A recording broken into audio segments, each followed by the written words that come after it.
我是世界之王！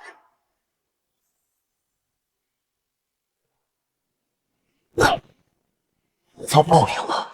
若有来世，我要做个好人。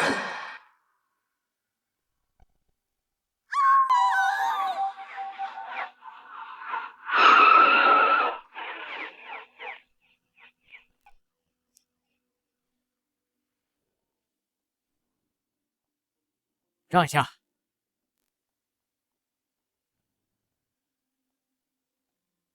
赵队，死者身份问清楚了，张霞，女，42岁，与前夫离婚多年，独居，现在有个女儿在上大学。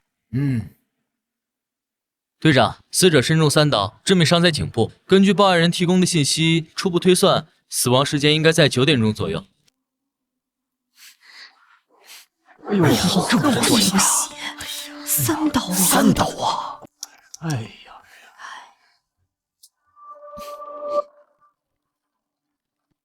小南，小南，小南，小南，玩，外面出了那么大事情，你就知道玩游戏。姐，你怎么回来了？外面吵什么呢？你没听到什么声音啊？隐约听到了，怎么了？隔壁出了凶杀案，死者是张阿姨。啊！小吴，你干嘛呢？队长，我马上来。小南，你锁好门，别乱走。可今晚加班，谁敲门都别开啊！弟弟，醒醒，你不会有事的，不会的。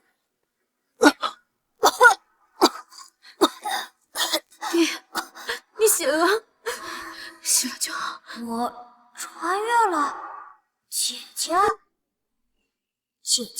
我终于有亲人了。这一世，我要做个好人。我可是最了解犯罪的。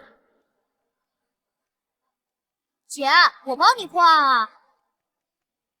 你一个小屁孩懂个屁破案，老实待着。哎，这谁干的？可怜呐！让让！哎，这也太狠了哈！手套，我去拍照。哎呀，到底怎么说？你说这好好的人就……你个小毛，这小孩。好冷啊！哎呀，这是死者的阴气啊！可不是嘛！就是。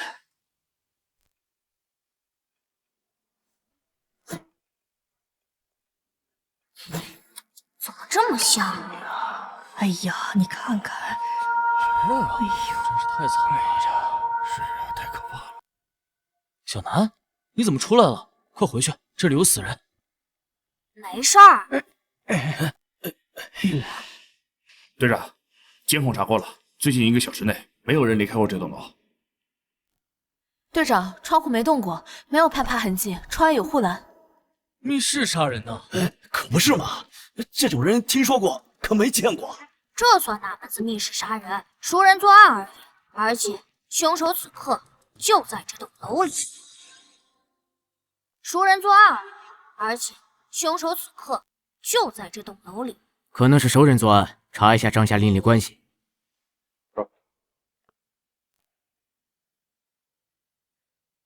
这谁家的孩子啊？赶紧领走！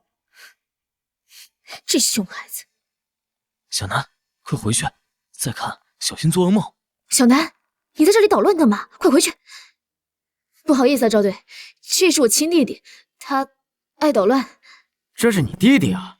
亲弟弟？啊，还不快走！哎，等等，你和你弟弟就住在这儿？是对面602。小朋友，来，过来，过来，别磨叽，来吧。小朋友，叫什么名字啊？几岁了？9岁，3年级，放暑假打游戏，9点03分听到尖叫声。大叔，你要问什么赶紧问，别拉家常。好，那你跟叔叔说说看，你在听到尖叫声之前都看到了什么，或者出门发现了什么？我在打游戏。那你怎么要说是熟人作案？这很明显啊。不是老赵，这现场还没勘察完呢，他就敢说熟人作案？你真要听个9岁小孩在这分析案情，这不是浪费时间吗？你爱听不听？哎，等等，他们是离案发现场最近的邻居。听一下，小南是吧？你继续说。首先，从案发到现在，没有人离开过这栋楼。1楼有监控，窗户有护栏，你们查过的。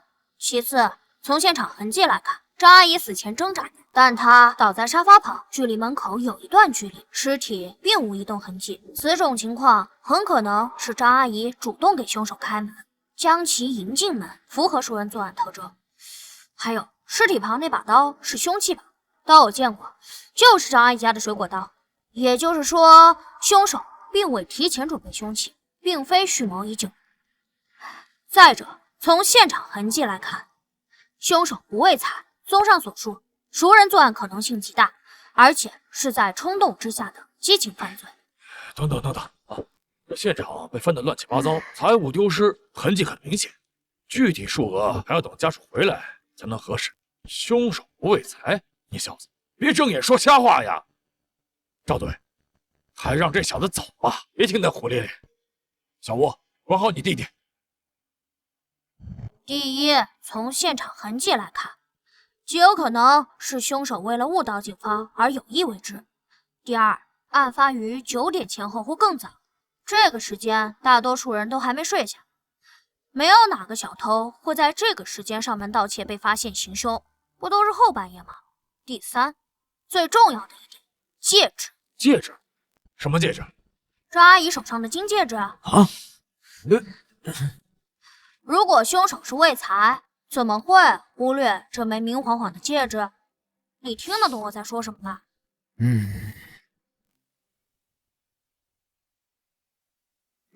厉害啊，小子，你怎么懂这些？我爸是刑警，我妈是刑警，我姐是刑警，我就是刑警，家庭熏陶嘛。另外，我还看过800集的柯南。好小子，行，回去吧，这毕竟不是小孩子待的地方。哎，对了，叔叔，我得纠正你一个错误。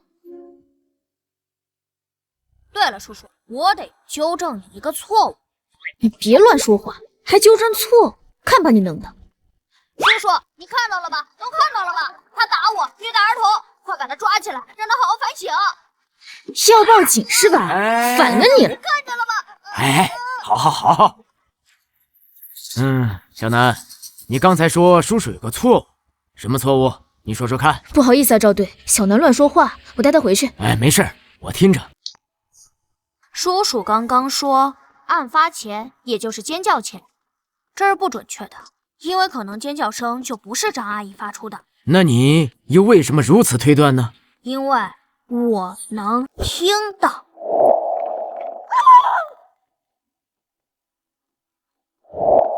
行了，我回去了。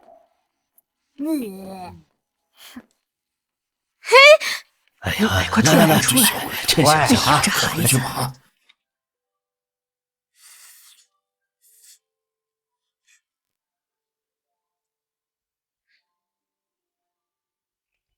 楠楠，你怎么又吃泡面？屋里都是味道，窗也不开透透气。姐，你回来了。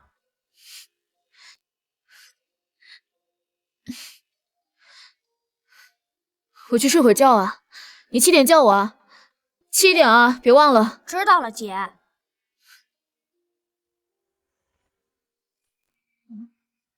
3天了，案子还没破。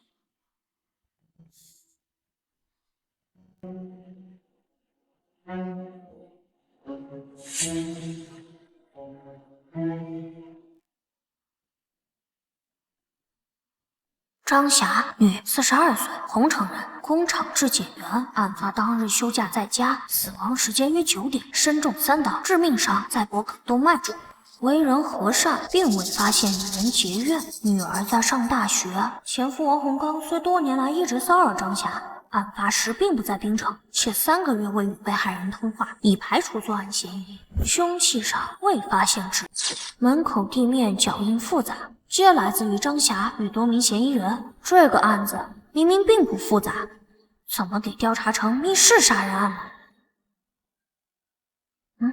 根据1楼周大爷笔录，大约在晚上9点听到尖叫声。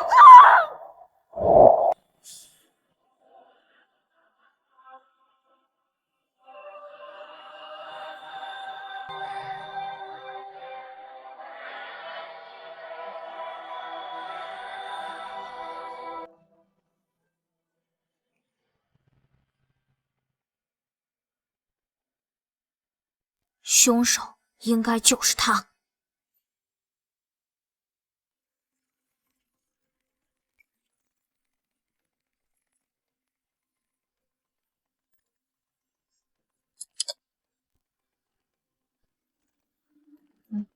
湾江花园1单元的701-702-501-502，凶手就是他。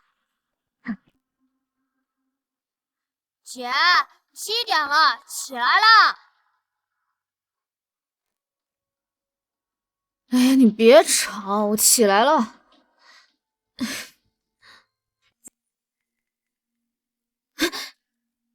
小南，你是不是乱动我东西了？对啊，我看了前几天张阿姨案子的档案，怎么了？你怎么能乱动我东西呢？你个熊孩子，都被你搞乱了。姐，我这不想帮你破案吗？帮我？你不给我捣乱，我就谢天谢地了。哼，这个案子是市厅亲自督办，如果不能及时破案，你知道我们局里多少人要受处分吗？帮我。姐，你别哭嘛，我知道你办案压力大，精神太紧张了。哎，讨厌！姐，我告诉你哦，我知道谁是凶手了。你知道？你发现了什么？小南，我跟你说，话不能乱说。还是说你那天发现了什么？不是，这是我经过分析才得出的结论。在这份档案里，你们忽略了一个非常重要的问题。什么问题？1楼住户绝不可能听到任何尖叫声。我以为是什么问题，怎么不可能？别再给我捣乱了，你姐很累，你姐还……姐，你听我说。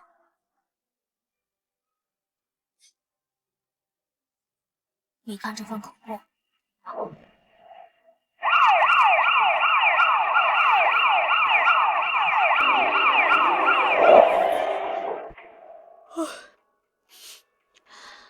队长，你们来了，进来。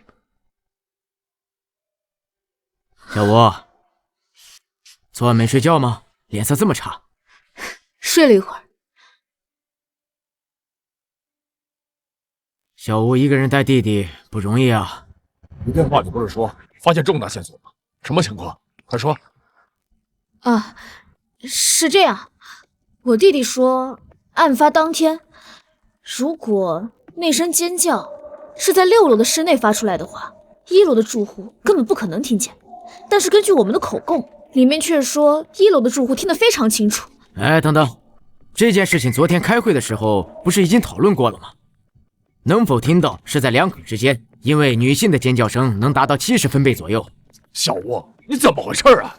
大家都这么忙，你弟随口说什么，这就叫重大线索？还把我们都叫来，你是不是睡傻了？不是，孙队，是这样啊。假设这个声音不是张霞发的。哎，行了，你搞什么呢？喂，那个谁，你干嘛凶我姐？会不会好好说话？小南，小吴同志，能不能管管你弟弟？这是命案，不是过家家。哎，好了，老孙，我知道你着急，别这么上火。你继续说。就我们假设那声尖叫不是张霞发出来的。姐，你几天几夜没合眼，这才睡了多大一会儿，状态这么差，怎么分析案情？还是让我来吧。行，你来吧。搞什么呀？到底搞什么呀？吴心言，凶杀案你让你弟弟先杀我什么呀？他一个9岁的小屁孩啊！你到底想干什么呀？我看你这刑警是不想干了吧？老孙，你干什么？别吓到孩子！行，你们说啊！你让一个9岁的小孩给你上课，教你们怎么破案，我走。等一下，小南，你干嘛？你不能走。怎么个意思？案情分析你爱听不听，但你打碎我家花瓶赔钱。小南，你别闹。姐，你别管。我告诉你啊，我今年9岁，正在上小学。你要是敢动我一下，我马上躺地儿去。我会发网上，让全国人民都知道，警察打小孩，你马上就得撤职。哼，好啊啊！吴新言同志，我算是长见识了，你家是真厉害啊！这叫重大线索。哼，够了吗？哎，老孙，够了，叔叔，你也要走吗？不走的话，我可以跟你说说。我知道凶手是谁，他就住在这栋楼里。小南，不靠谱的事不能乱说，还不能确定是凶手，只能列为嫌疑人。小吴，小南，你怎么知道谁是凶手？那天你是看到什么了吗？整栋楼的住户我们都已经排查过了，案发的时候都有不在场证据或不具备作案能力，已经全部排除嫌疑。小朋友，饭可以乱吃，话可不能乱说。首先，1楼绝不可能听到尖叫声。你们认为的两可之间，这是一个极其严重的错判，误导了你们的调查方向。你说错就错呀！女性尖叫70分贝，而且我们已经做过实验了。那你的实验人员耳背吗？周大爷耳背，街坊邻居都知道，而你们做笔录的调查员显然忽略了这一点。当时都上来看热闹，我以为就是现场太吵了，他才没听清楚。周大爷耳背不算严重，这点确实容易被忽略。但我在案发当夜也提醒过你，我不该听到尖叫声。我在卧室打游戏，隔着3道门，戴着耳机。可我翻遍了所有档案，你们没人记录我这句话。我本不该听到尖叫声，但我听到了，周大爷也听到了。以上可证明，尖叫声绝非来自于6楼室内，而更可能是楼道内。但张霞死于客厅，尸体并无移动痕迹，所以尖叫来自于凶手的伪造。凶手是女性。如果仅推理到这一步，凶手可男可女，男性也可捏着嗓子或通过网络音频在楼道里发出女性尖叫。由此产生了一个新的疑问：凶手就在6楼制造尖叫声，楼上楼下肯定第一时间出来查看，他如何跑路呢？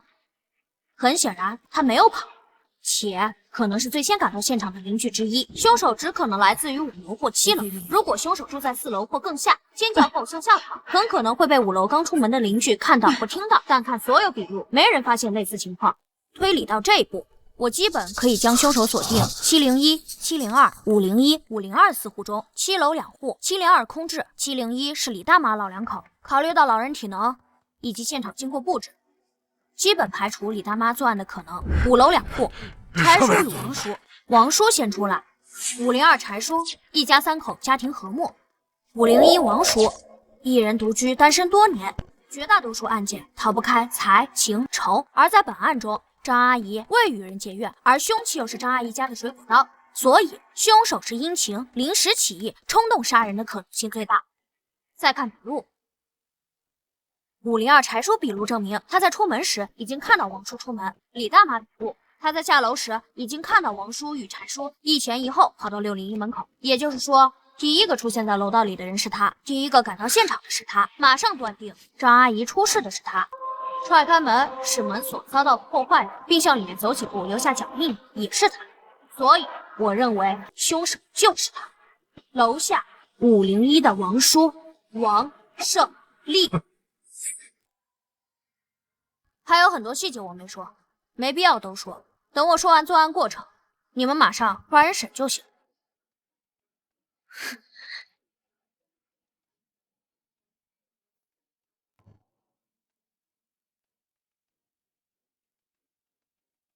7月13日夜里8点半至9点之间，王胜利正在张霞屋内谈事情，因为某些矛盾，王胜利失控。停，你可别胡说八道了，主观臆断，没有任何证据。这是严谨的推理，如果你有问题，允许提出来。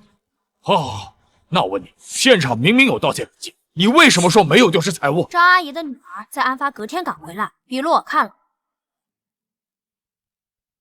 她这几年在外上学，极少回家，只能确认被害人卧室里过去的首饰没丢，2部旧手机没丢。至于被害人这几年是否置办其他值钱物件，以及是否丢失，他无法确定。你也知道无法确认。我原本认为戒指没丢是凶手伪造现场的疏忽，可我重新复盘案件后，发现并非如此。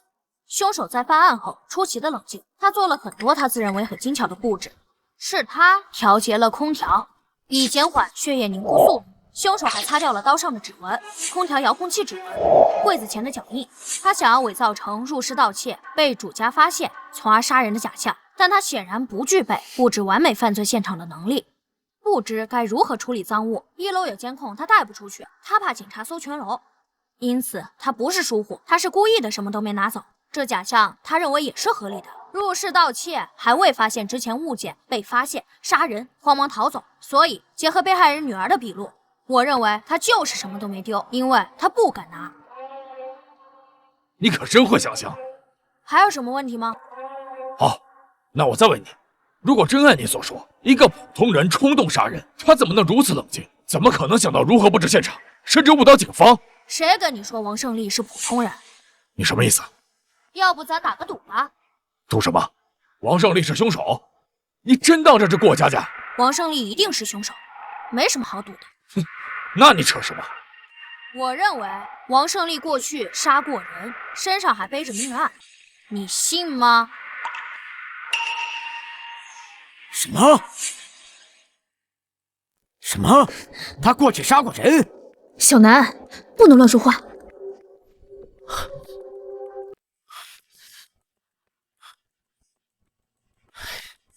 赵队，他没有案底。小南，你怎么知道他过去杀过人？你是有什么证据吗？没证据，没线索，纯推论。哎，我真他妈受够了啊！你小子越说越玄乎是吧？胡说八道个没完！小南，有些话真的不能乱说。什么叫乱说？帮你破个案中案不好？吴心言，你有时间带你弟弟去医院看看吧，看看脑子有没有进水，早点治疗啊！别废话，你赌不赌啊？赌？你说赌什么？看你破案心切，我也不为难你。输了，给我姐道歉，以后不许凶我姐。行，如果王胜利没有杀人，我看你姐就不要干，脱了这身警服。哎，老孙，你跟孩子赌什么气呀？我哪里跟他赌气了？打赌明明是他提的。那行，我再加一条。行，随便你加。我要是输了，给你磕一个都行。哎，好了，真当过家家呢？有点纪律性没有？我们从这分析案情呢。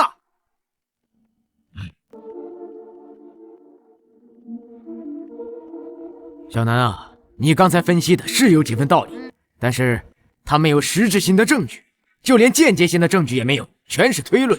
我现在虽然可以把王胜利带回警局配合调查，但最多关他48个小时。这是命案，王胜利如果真是凶手，且如你所说，他极度的冷静，心理素质又过硬，他就不会随便的去交代什么。但王胜利如果不是凶手，影响会非常的不好，你姐姐会受到严重的处分。谁说没有证据？我刚想说了，被人打破。那行，那我就再说一次。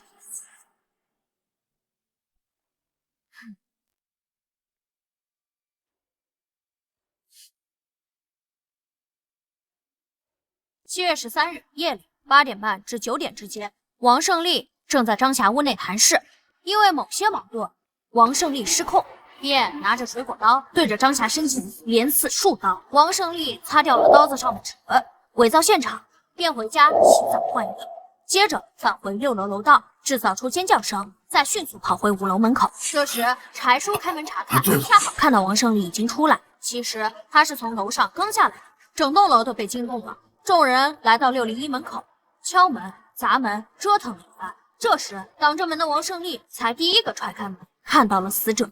以上是凶手作案的大致过程。间接证据：根据被害人伤口出血量，凶手身上必得蹦溅上血，他需要回家洗澡换衣，且对衣服反复冲洗。案发这3天，他一定反复冲洗过浴室，可以查一下他家的水量情况。证据2。可对凶手家浴室进行卢米诺测试。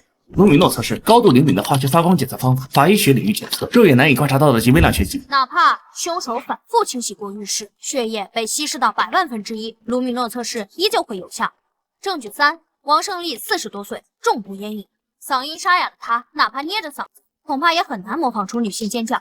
所以，我认为他是靠电子设备模仿出尖叫。抓人时带我去现场搜查，我能帮你们找到直接关键证据。不对，假设王胜利真的杀过人，而且洗了澡，按被害人的出血量，如果角度……案发当天，围观邻居中，王胜利是唯一一个刚刚洗过澡的人。虽然他吹干了头发，换了身衣服，伪装的很好，但他身上依旧有浓郁的沐浴露香味。我证明，我既我可以断定，王胜利身上不仅溅上了血，还很多。如果只是少量血溅到衣服上，换衣服就够了，不需要洗澡。还有问题吗？用水量够了，等我打电话。喂，老雷啊，我老赵，哎，找你帮个忙，帮我查一下713案，案发单元最近的啊，对，1个星期就可以，用水量的情况。好嘞，我等你回电。哎，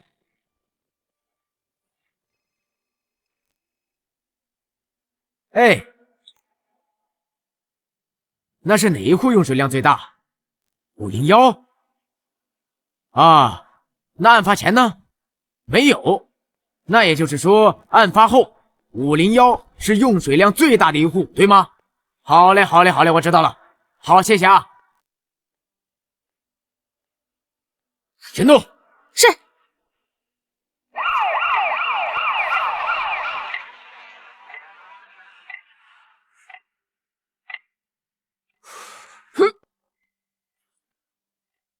谁呀？王叔，是我。小南呐，咋的了？你等我一下啊。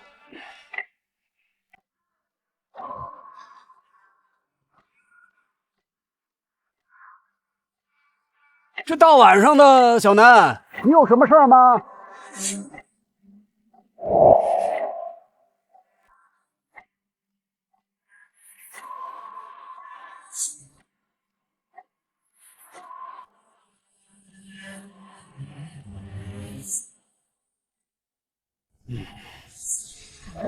哎，别动，别动！你们要干什么？老实点，双手抱头，把我丢进。我犯什么罪了？你们凭什么抓我呀？你给我放开！给我放开！王胜利，老实点，我们怀疑你跟张霞的死亡案有关系。你说什么呢你？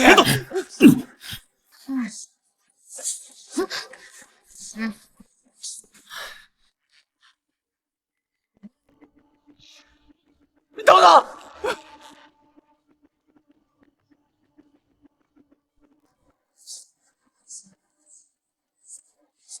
哎，小南，干嘛呢？恢复数据。哎，你别摸索了！你看你这人，你干什么呢？把嘴给我闭上！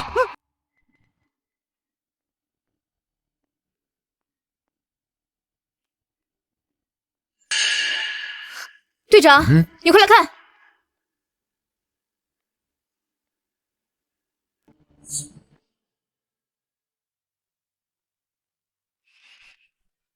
他在销毁证据，哼，够难缠的。这不可能是巧合。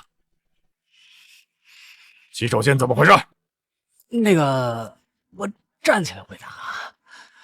那个警官，重做防水啊，这不犯法吧？这几天查到你用水量极大，翻新你怎么用水？重做防水需要测试防水效果呀，吴警官，这个哪家的都是。你就此转呢？扔啊！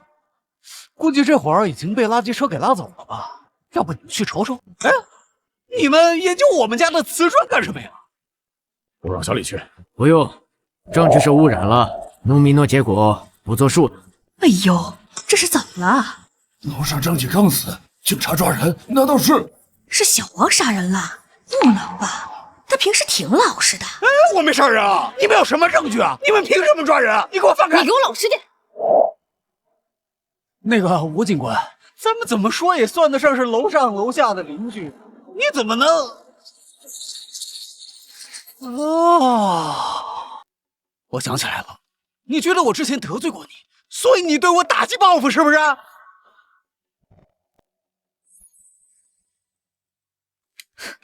我报复你什么？你觉得我差点害死你爹爹？啊？警官，他平时加班忙啊，他经常不回家。那次呢，他拜托我去接他弟弟放学，我没答应他。结果呢，他弟弟放学自个儿回家，在路边贪玩掉河里了。你弟弟落水，当晚有这事儿？嗯，是。哎呦，我想起来了，那天呢，我本答应小吴买菜顺便过来接小南的，结果我临时有事儿，我就没去，跟小吴电话说了。哎呦，这事儿啊，说起来也怪我。哎，不过人可不是我杀的。哦，我知道了，你弟弟差点掉河里淹死，你怪我？谁怪你了我？你不怪我，你们抓我干什么？陷害我，杀了张霞，你们一点证据都没有就把我给抓起来了。哎呀，这不是陷害，这是什么？不能吧？吴警官平时人挺好的，就是脾气差点。谁知道啊？这到底是……哎呀！哦，我想起来了，最近啊，新闻上说啊，咱们槟城在评选什么东南最美城市，现在发生了命案，这影响极坏呀！听说呀，这个案子还是市厅督办的，让他们限期破案，降低影响，是吧，各位警官？哎呀，这都过了3天了呀，你们一点证据都没找到呀！这一着急就把杀人犯的帽子扣我头上了呀！你给我闭嘴，别胡咧咧！是，我父母走啊，我一个人南下打工呀。我都40多岁了，我还是个老光棍啊，没亲人没朋友呀。等他们要是把我抓进去，就屈打成招呀！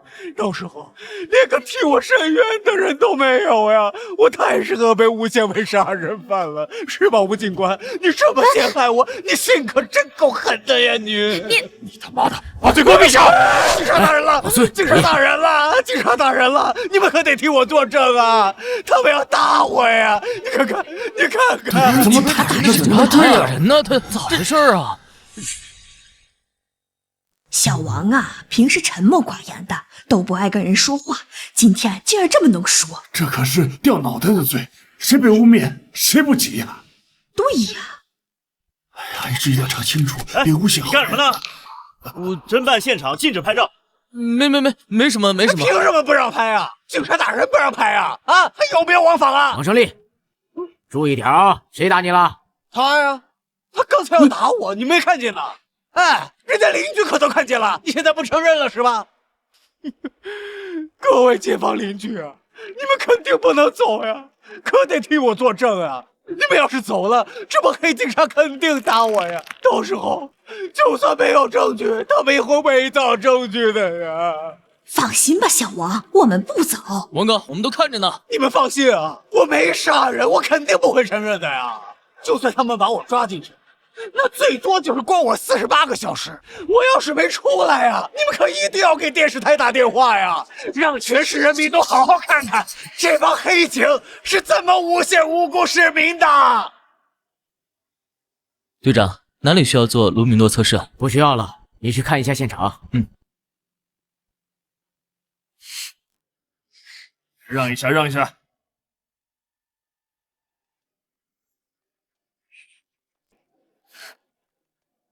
老钱，你怎么来了？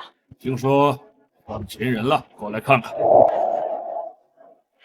我冤枉啊！他们没有证据，随便抓人啊！他们赵队，没证据，正在收集证据。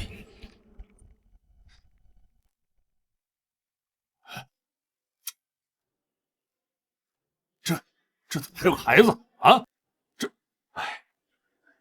老钱，行，有事说事。老钱，这是你一组的案子，赵队亲自盯着的，这里没你们2组的事。你从哪来啊？回哪去吧，别在这添乱。啊！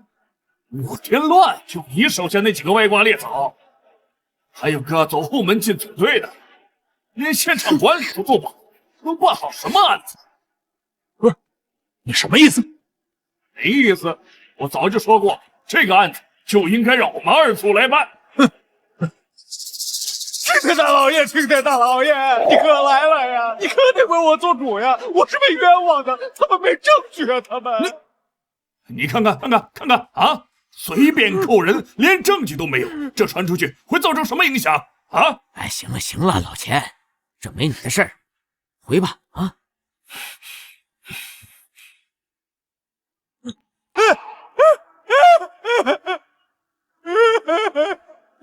各位街坊邻居，你们可看到了啊？人家钱警官可是发现了问题，他们硬生生给人家赶走了呀！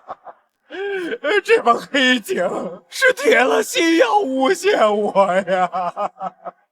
哎呦，这警察是怎么了？这都什么事都？这是陷害啊！王胜利，你注意点啊！诬陷，这就是诬陷啊！你们可一定要通知电视台啊！还有没有？谁陷害你了？你还有你姐！不见棺材不掉泪，这是你手机吧？是我手机，那又咋了？现在这个社会谁还没个手机啊？你承认是你手机就行。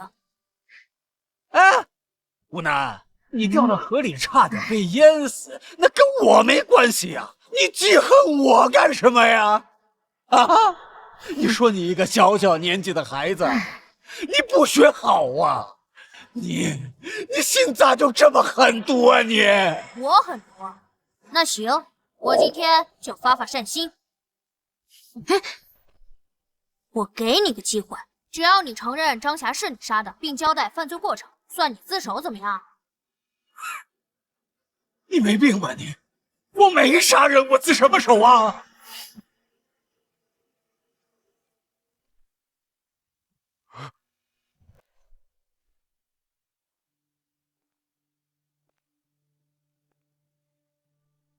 你露怯了。什么？是他你啊！你果然杀过人。你胡说什么？你东躲西藏这么多年，想必熟读法律。其实你是知道的，你是临时起意、冲动杀人、激情犯罪，配合自首情节，是判不了死刑的。死缓减无期，实际服刑时间不得少于原判刑期的1/2。也就是说，如果你自首，老老实实服刑，再有个什么重大立功表现，减刑，最快15年就能出来。其实你很清楚，警方已经盯上你了，你逃不掉的。就算你48小时死不交代，你与张霞的过往也一定会被查出来。警方只是需要更多时间，而你还心存侥幸死不承认，因为你在害怕，怕你过去的事被翻出来。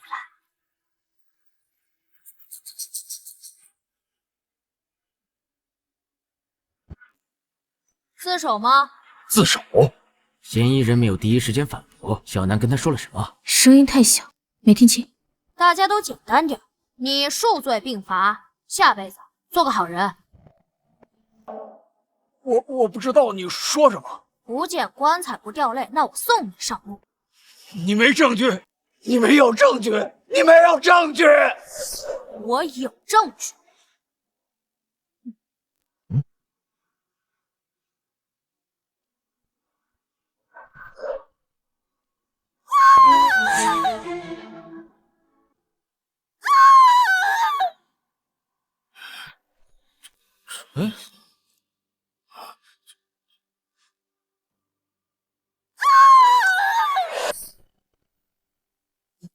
这是张霞的声音，听起来有点怪，但这就是那天晚上的尖叫声。对，就是这个声音。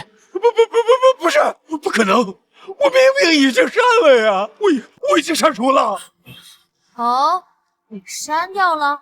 你承认这是你制造的声音了？那晚上的声音是王哥搞出来的。哎呀，他搞这干什么呀？他怎么这样？我们都认为他是死的。没想到真是他呀，真是作孽呀！我已经删了，我明明已经删了呀。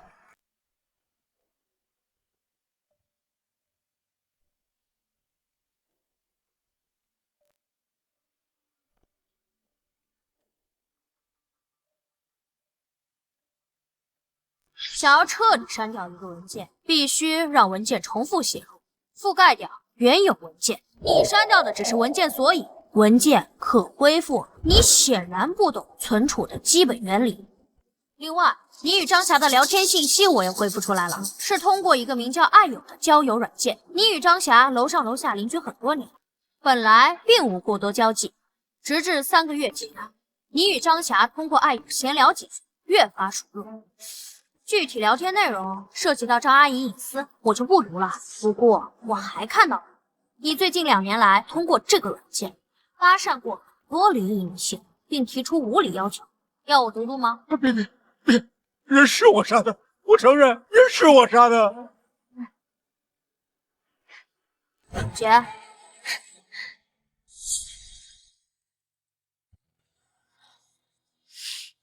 我杀他只是一时冲动啊，我俩好了快3个月了，我最近发现他不对劲，对我越来越冷淡了。我怀疑他外面有男人了，我那天给他发消息他也没回，我就去找他了。谁啊？我。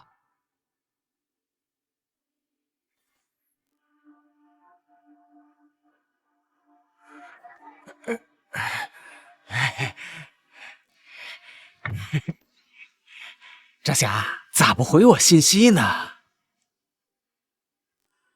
卧室充电呢，没听到。进门时间8点，具体聊了什么？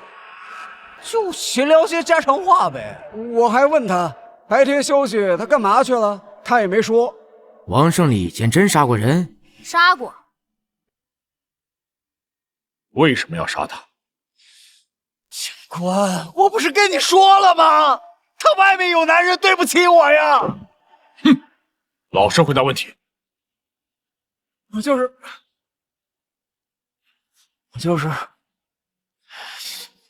我说，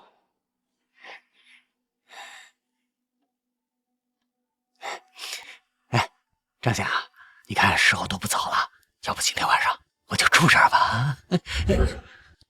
什么早啊晚的，你就住楼下，回去吧。多大年龄了，还这么精？出去，给我马上走！张霞，你是不是外面有男人了？滚！给我滚！再不走，我报警了！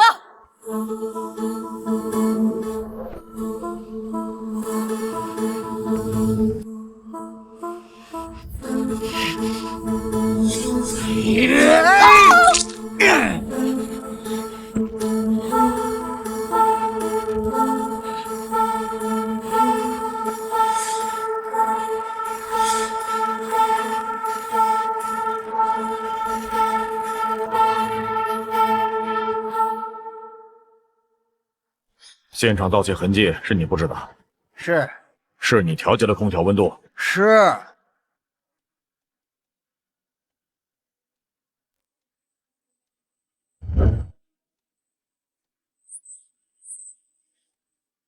既然你承认就好，让他还押。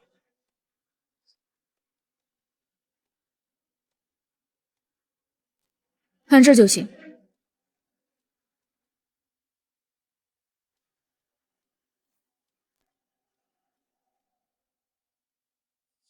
结束了，都结束了。还没结束，王胜利，你还有什么要交代的？比如，你以前犯过什么案？或者说，你以前杀过人吗？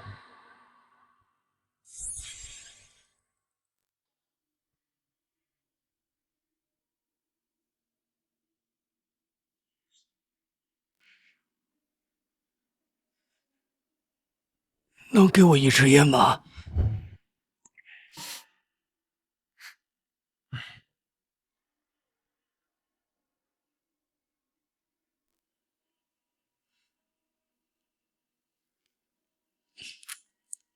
试试。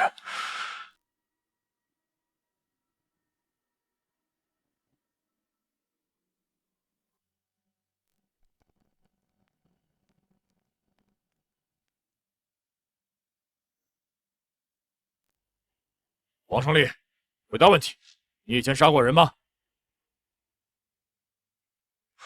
没杀过。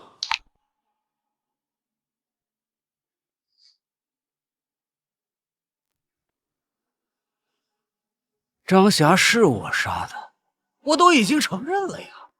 至于其他的，没什么好交代的。王胜利，我警告你，不要负隅顽抗。谁负隅顽抗了，警官？我没杀过什么人，有本事你们自己去查喽。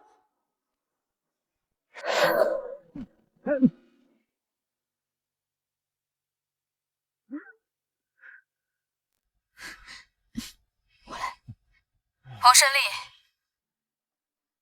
你犯的罪足以判处死刑，你现在在耍无赖，没有任何意义。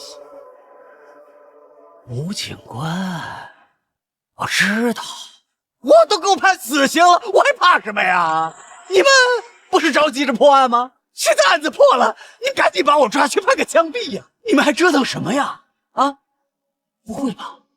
你们警察还真觉得自己是正义的化身呢？怀疑我以前杀过人，就一定要查清楚啊？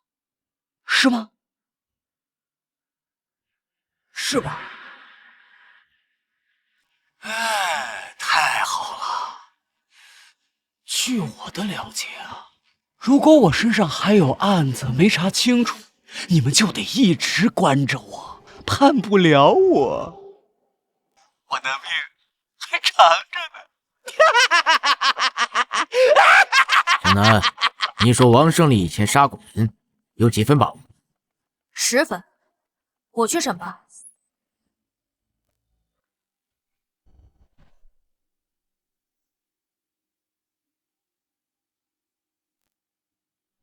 署长。赵队，听说你找到证据了。老赵，审讯的怎么样了？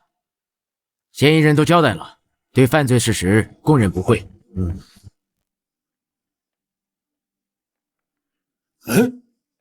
赵队，怎么又是这孩子？上次在案发现场的时候，就是这个孩子一直在乱翻嫌疑人的东西。我不好。老赵，这是吴心言的亲弟弟吴楠，他们家的情况您是都知道的。哦，我知道了，父母因公殉职后，就剩他们姐弟俩了。对，哎，是啊，是够难的。小吴平时也忙，以后这孩子要来署里就来，没地方写作业，带到会客室。纪律就是纪律，这里是办案区，不是孩子该来的地方。署长，其实这个案子能够告破，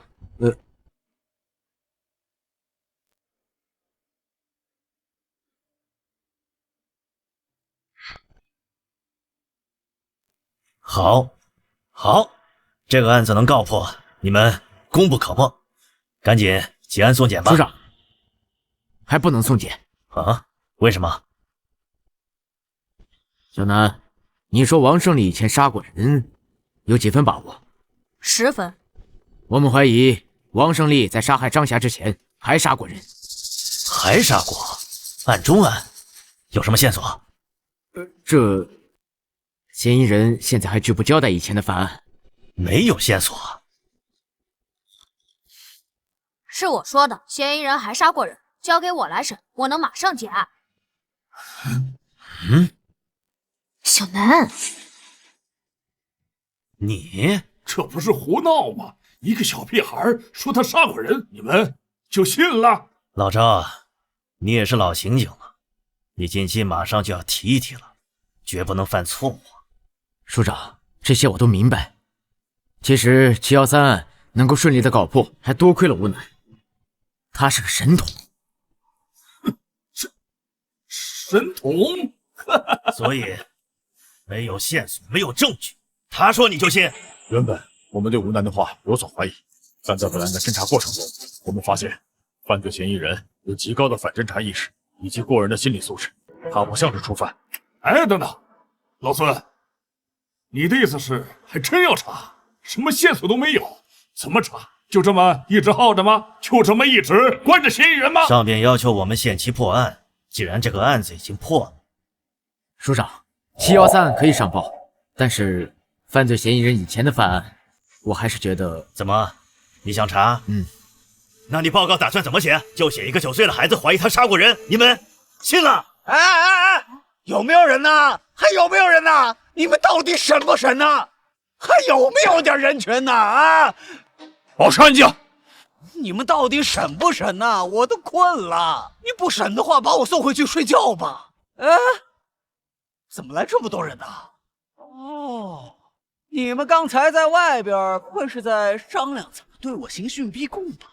来，老子都被判死刑了，老子怕你们呢？啊！来，尽管招呼。老张，我再给你5天时间，查明嫌疑人过去还杀了谁。署长，这可能是嫌疑人为了故意拖延时间，故意这么说的。天，老子给你5年，你他妈也查不出来。5分钟，我来审，给我5分钟，我让他交代。你个小屁孩，你懂什么？吴心言，管好你弟弟。署长，他们怎么能让一个9岁的孩子办案呢？这简直是胡闹啊！小吴，你爹看过案件卷宗，这是违反纪律的。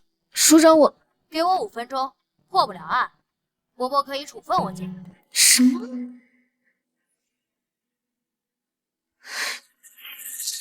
署长，给我弟弟5分钟时间，破不了案，我愿意接受任何惩罚。署长，他们怎么能让一个9岁的孩子办案呢？这简直是胡闹啊！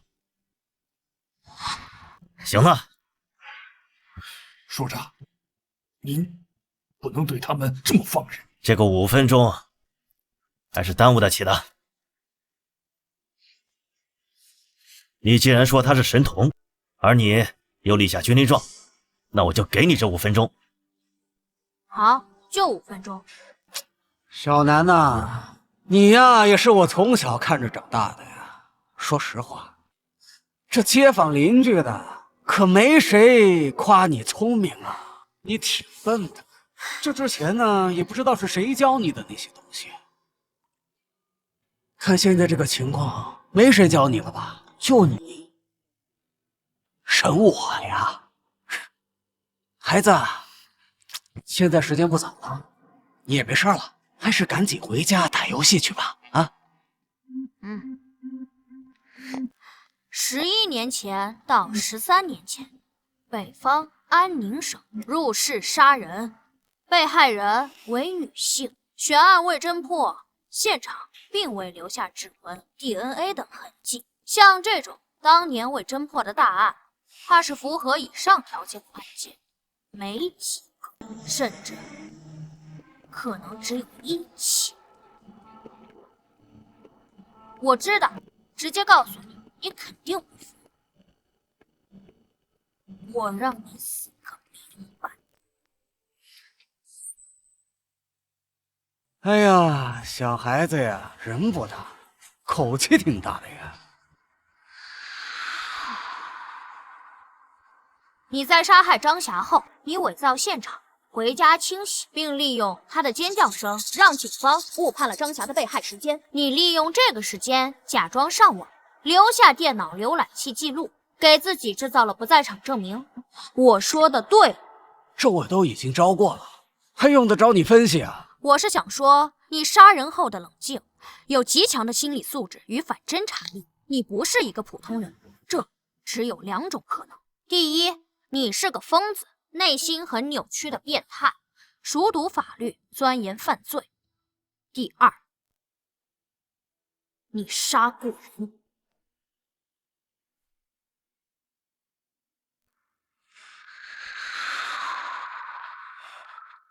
你怎么就知道我不是个变态呢？你搬来10年，如果你真是个变态，你不可能忍到今天。我这都是你的胡乱猜测。你不知道你最大的破绽是什么？你做了很多自认为自己很精巧的事情，有着超乎寻常的执行力，但你却没逃走。站在你的角度，我得到了2种答案：第一，直接逃走太明显，住得那么近，谁在张霞死后谁失踪了，谁就是凶手；第二，你不想破坏自己如今安定的生活，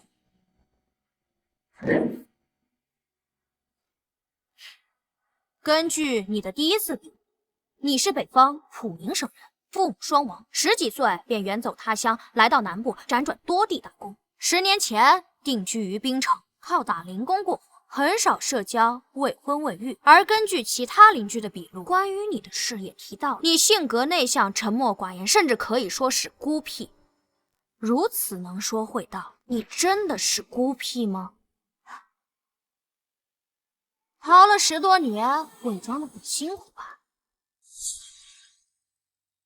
你自述没有任何亲人朋友，也就没有人证明你的过去。本市定居10年来，你拒绝社交，跟谁都不熟。反侦查意识不是与生俱来的，你必然看过大量相关书籍。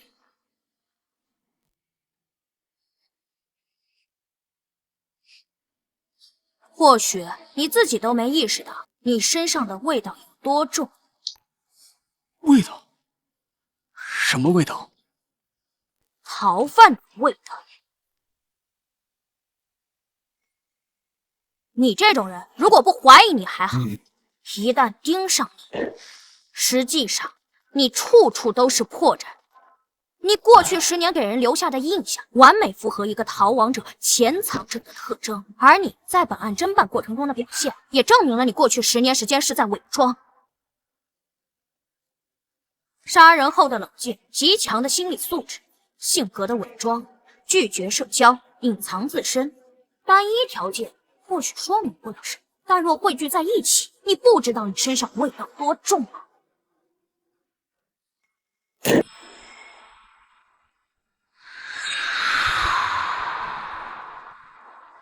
！10年来，你每日惶惶不安，每一次警笛声响起，都让你恐惧。你活在焦虑里，烟瘾很重，你不敢与任何人深交，你害怕别人了解你，甚至你现在这个王胜利的身份都可能是冒用的，而你却住在刑警家楼下。你想要灯下黑，哼，你想要掌握本地警方的第一手动向。你杀过人，对吧？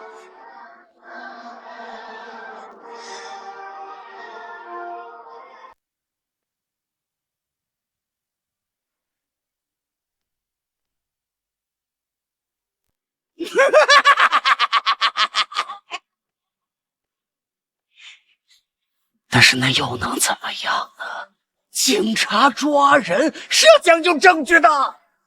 就靠你这么一说，我就成杀人犯了。我在什么时间、什么地点、用什么方式杀的人？你没有线索，对吧？对我个人而言，你这个人以你的行为就是线索。时间也差不多了，既然你已经承认人是你杀的，那么我就长话短说。第一，你曾经是个小偷，做过入室盗窃。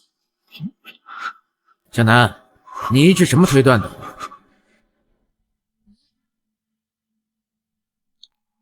报告需要写清楚。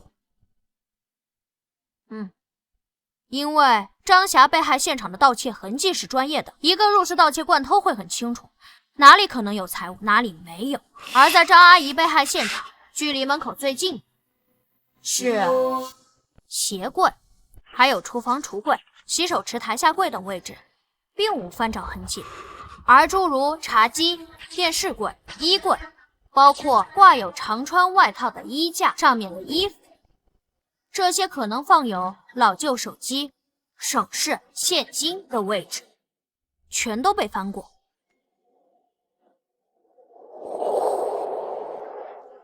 你伪造盗窃现场，但你出于过往的入室盗窃经验，或者说是出于行为本能，留下的盗窃痕迹极为专业。这证明你过去是个惯偷摄尸。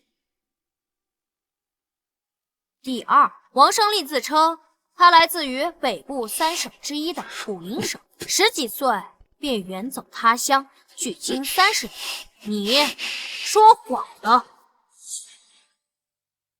如果王胜利真少年时就来南部，他的口音应该早就变了，可他没变。他虽然极力克制着自己，但偶尔还是会暴露。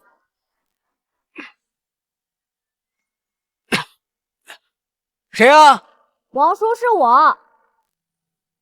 小南呐，咋的了？北部3省以安宁省口音最重，也最容易识别。如果我没听错的话，你应该是安宁。第3，既然王胜利乡音难改，那么我认为，在他成年后的很多年，他都待在家里，因此他正是在第1次杀人后才逃离的家乡。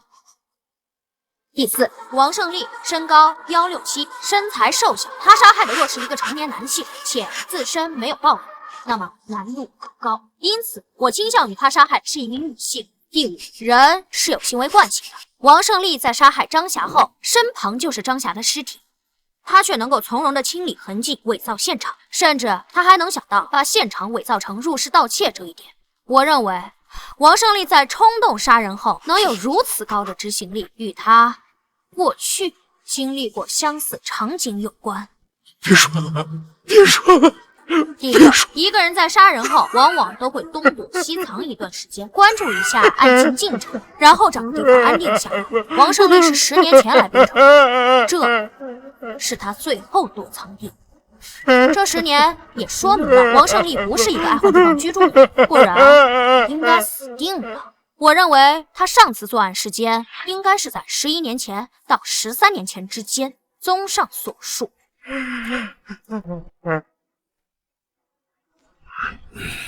时间11年前到13年前之间，地点安宁省，案件类型入室盗窃，被屋主发现后而怒而杀人。被害人大概为女性，因王胜利此前嚣张太过，声称5年以后破案，判断现场并未留下 DNA、指纹等直接性证据，所以他才会如此自信。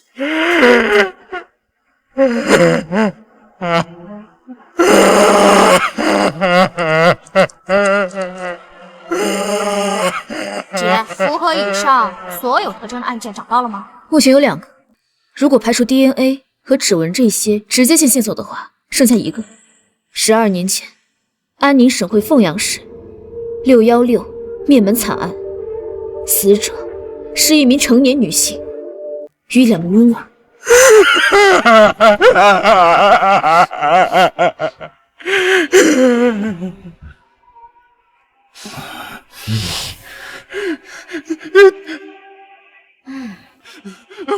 都是他胡编乱造，都是他胡编乱造，都是他胡编乱造！你们没有证据，你们没有证据，真的没有吗？没有！王胜利，你要干什么？给我走！走！你们走！走！老实点！不是我，我跟那个案子没有任何关系，没有任何关系。如果没有证据，那你在害怕什么？确实应该没有 DNA、指纹的证据，但只是没有什么直接性的证据。你搬来10年，惶惶不可终日，你到底在怕什么？是有证据的，对吧？一起凶杀案至少要调查半年以上，所有线索全断，无法继续追查，才会暂时搁置。期间会有成百上千人被调查，庞大的调查信息里会有很多佐证，很多间接证据。只是因为你当初是随机作案，你从未被列为嫌疑人，也没有在你身上核对，所以才让你暂时逃脱了法网。而现在，我们已将你与616案联系到一起，你逃不掉的。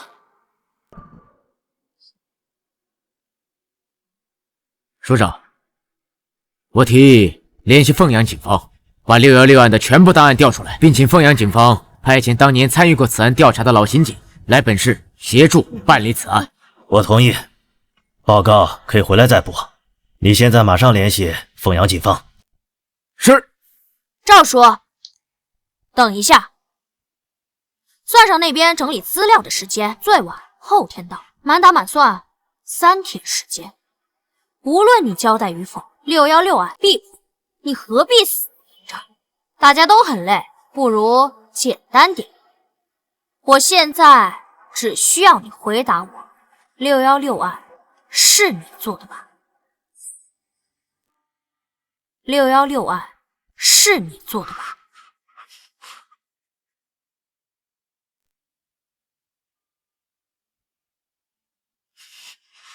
都到这个地步了，你还不交代？616案要是与你无关，刚刚激动什么？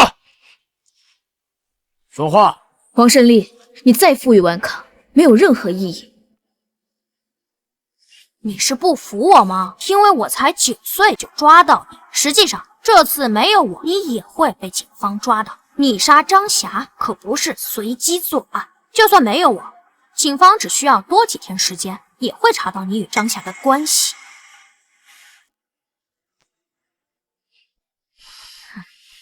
是的，这种死硬分子交给我吧，我保证今晚就让他开口。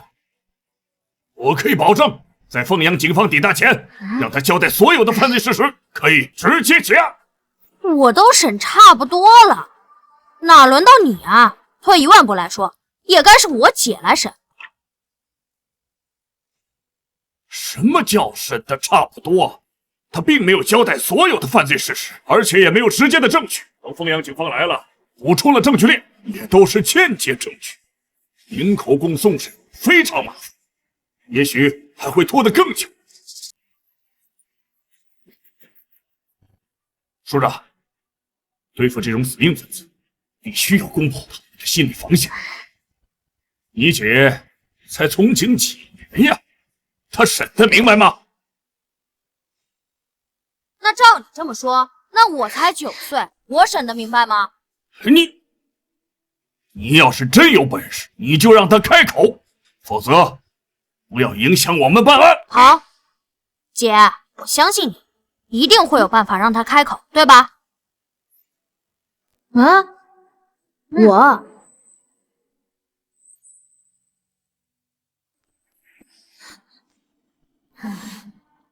我才9岁，警署里的功劳也不可能给我，报纸上都不能写我是吧？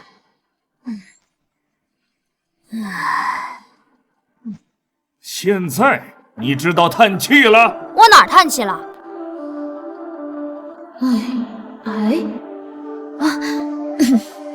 那个王胜利，我可以告诉你，是交易。对，交易。我可以和你做个交易，如果你承认616惨案是你做的，并且详细供述当时的犯罪过程，我们查了属实，我就可以告诉你，张霞被害那天为什么不接你电话，她到底去干了什么？张霞是否有其他男人，以及当天去做什么了？对，就这意思，我弟说的没错。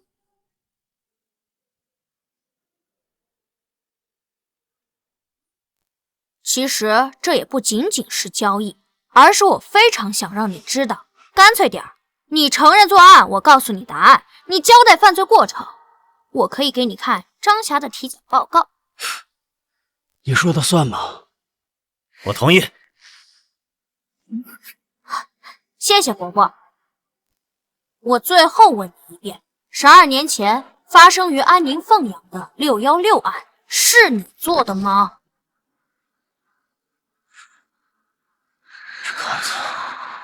这个案子616案是你做的吧？是我做的。这案子是我做的，人全都是我杀的。我出去一下。你快告诉我啊！你知道我为什么想让你知道吗？什么？我想让你知道你多该死。什么意思？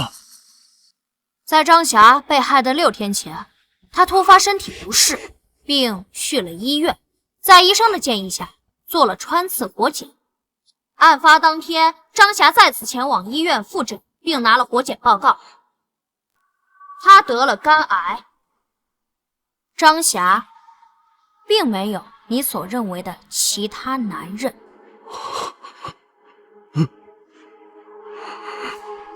根据张霞与闺蜜的聊天记录，张霞在得知自己生病后，第一时间是想到女儿学费，然后才是自己治病。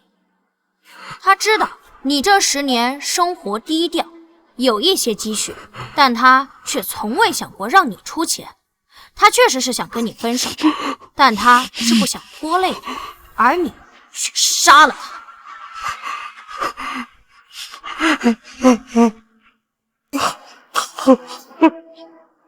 你真该死！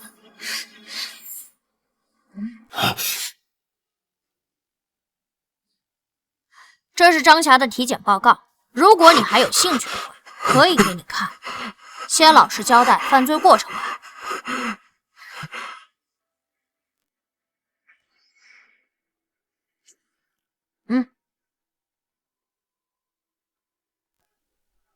你等等！吴局长，你让他们进来枪毙我吧！人都是我杀的，你让他们枪毙我吧！我他妈该死！我他妈该死！我该死！你老实交代案情，你交代的作案过程必须要跟案件细节对得上，这才是你要做的。法律自然会惩罚你，真是神经病。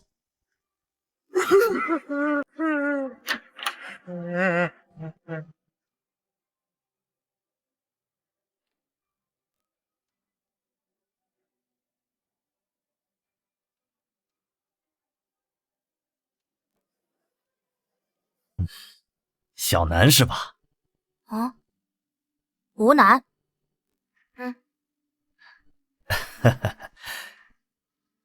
楚阔海，楚伯伯好。哎，好，真是神童啊！哪里有什么神童，还不是我姐教的好，离不开我姐对我的耳濡目染。我明白，明白。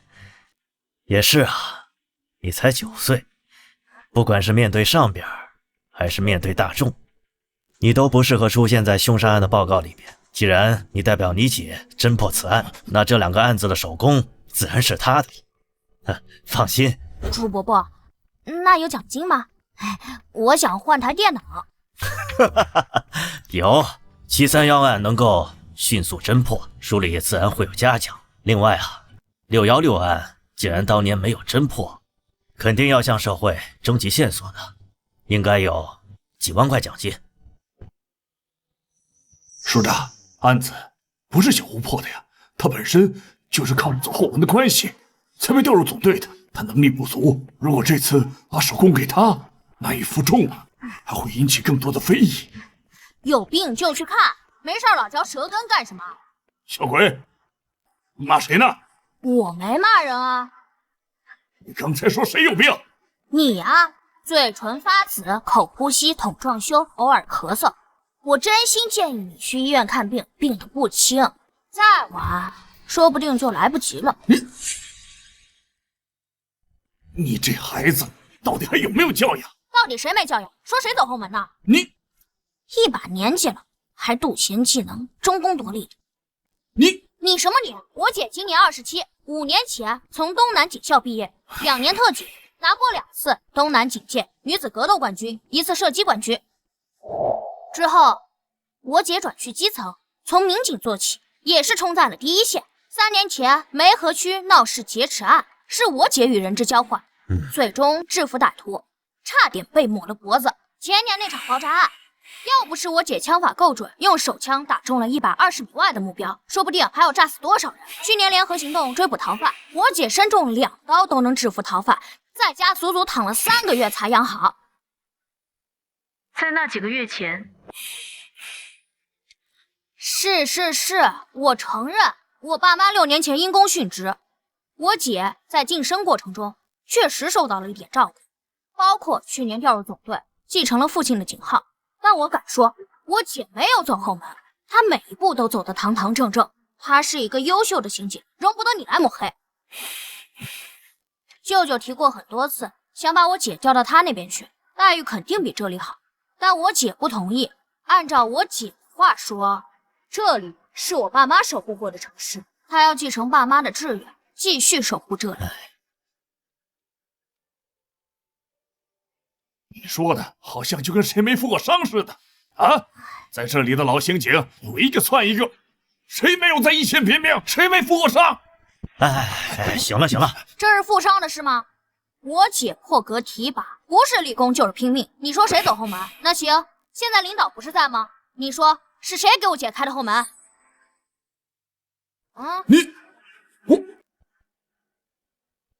我也是听首领都这么说的。行了，你跟个孩子呛什么？嘉奖的事就这么定了。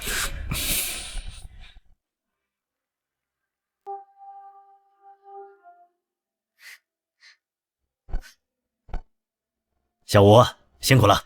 追凶极恶，行经使命，不辛苦。哈哈。小南，姐，你回来啦？好困啊。姐，刑警不是忙的时候忙死，闲的时候特别闲吗？这才破了大案，你就休息一天，又开始没日没夜的忙啊。清理积案专项行动，所有人都在加班。不行了，我要睡觉了，乖啊。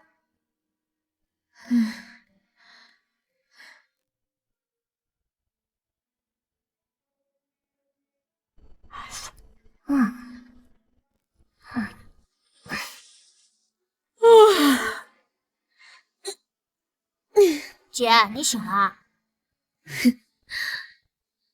是啊，你说谁家弟弟这么聪明，还会破案啊？这算什么？这么简单的案子，非要本神童给你推理一番。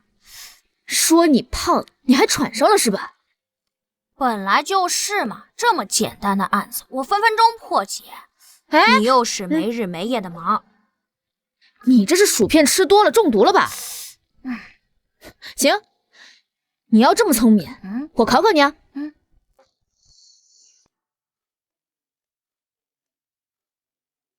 来，分分钟把这个案子给我破，给我看看。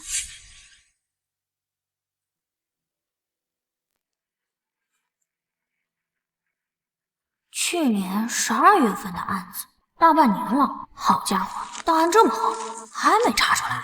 死者宋东，男，51岁，食品厂老板，与妻子离异多年，有2个已经结婚的女儿。去年12月13日晚10点左右，工厂保安周路在巡视时，门怎么没关啊？发现老板宋东死于总经理办公室，而后报警，警察随后赶到现场。经法医现场勘查，宋东是坐在椅子上，被人从后面用塑料绳勒住脖颈，窒息而死。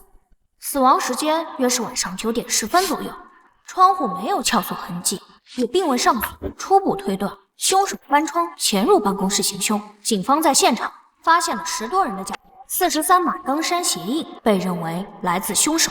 经调查，当天宋东是下午4点回到工厂，6点在食堂吃的晚饭，约6点半回到了办公室，之后再也没出来，直至被保安发现尸体。保安发现前，最后进入了案发现场，是采购部负责人康婷婷，向宋东汇报过期面粉退货情况。来，案发后半个月，我们根据上百份口供，最终确定这3个嫌疑人。前员工李泰个人原因离职后被扣了1个月的工资，曾多次来工厂讨说法。案发前3天，李泰讨薪时被打。面粉厂老板冯群因过期面粉退货时与宋东发生纠纷。财务傅娇娇原本是普通员工，因成为宋东姘头，一跃成为工厂财务主管。案发前曾多次挪用公司公款，并因此与宋东发生争执，被宋东殴打。此时工厂人尽皆知。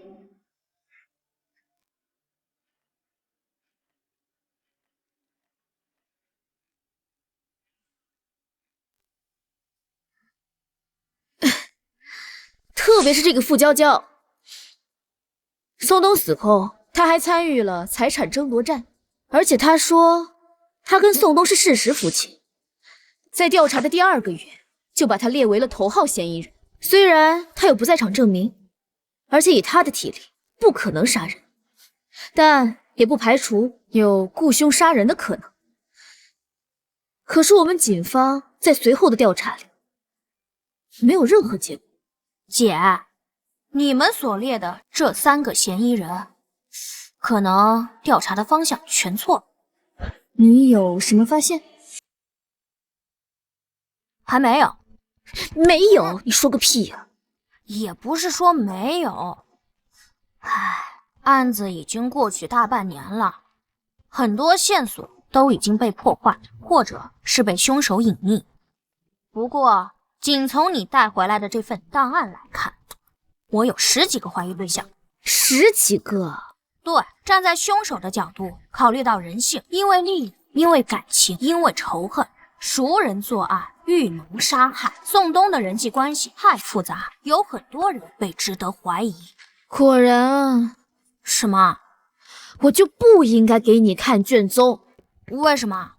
小南，你现在虽然是我们警署的名人，大家都说你很聪明，善于推理，可是你毕竟才9岁，没有系统性的学过刑侦。事实上，你能想到的，我们全都调查过，几十个怀疑对象，我们才筛出了这3个嫌疑人。上百号人的专案组，足足查了3、4个月。而且时代不同了，正如你所说，713案，如果再给我们多一点时间，我们肯定能调查清楚王胜利跟张霞的关系。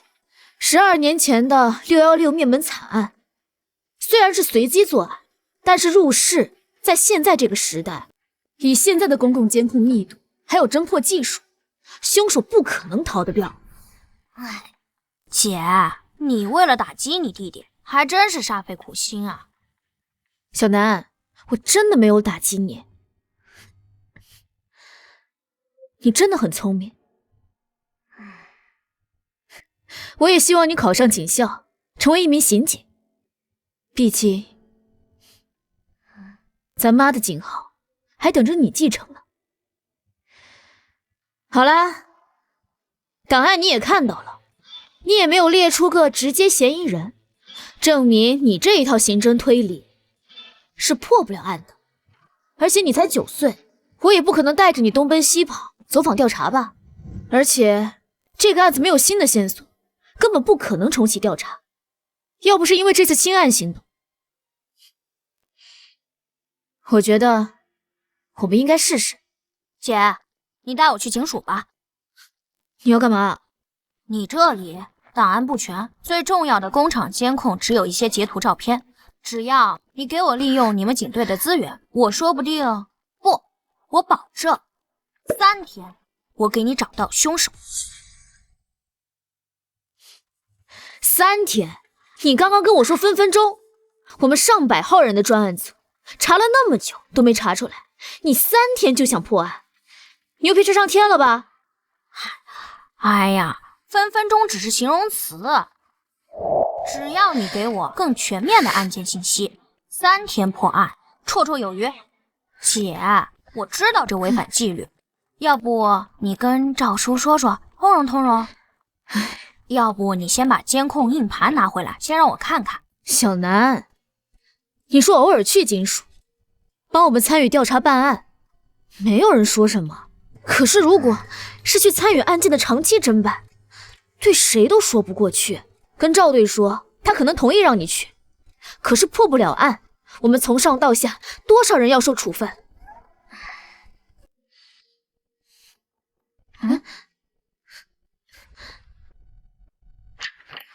哎，孙队，你过来了。小南在家吧？我来看看我们的小英雄。哦，在，进来吧。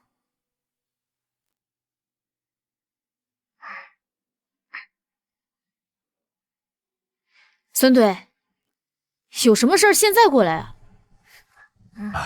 小南，还生叔叔气呢。叔叔跟你道歉好不好？这次能破案，多亏了你，你是我们的小英雄啊！小南，孙叔叔都跟你道歉了，你就别闹脾气了。孙队，不好意思啊，小南被我惯坏了，我也管不住他。完事啊！道歉一点诚意都没。啊，你说咱俩打的那个赌吧？不至于，我怕折寿。那是什么？哦，我知道了。听你说，等奖金下来，你想买个电脑是吧？这样，你想要什么，叔叔给你买，好不好？哎，我们家里虽然不富裕，买电脑还是买得起的。小南，你别太过分了。没事没事。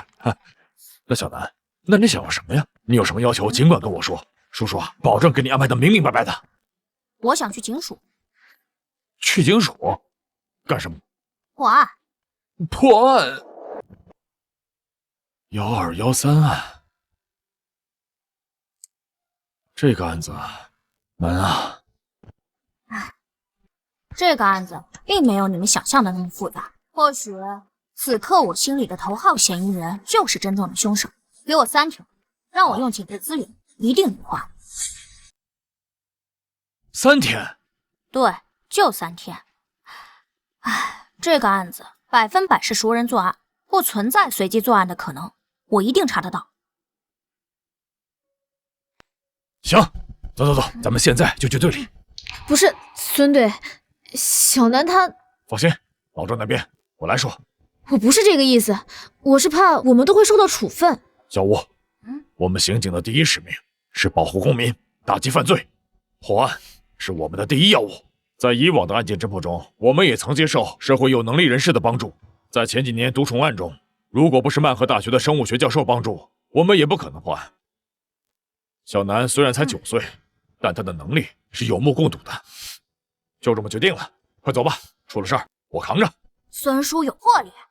哼，你小子肯叫我输了是吧？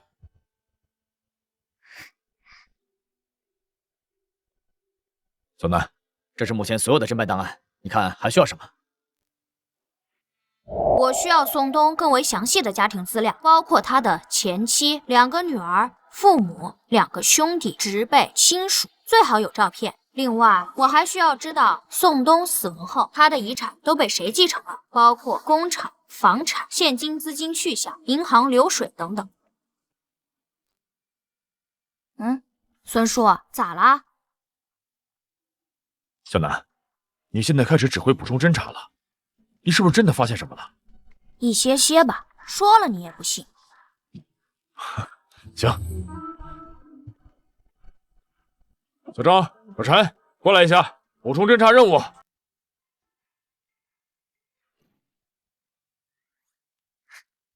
小南，你发现了什么？先告诉你姐呗。我乱猜的，不一定对，需要验证。你什么都不知道，就敢指挥这个指挥那个的，这里可是警署，是不你孙叔给你点好礼，你都不知道自己是谁了。哎呀，不要说的那么难听嘛！放心，我绝对不会让孙叔挨处分的。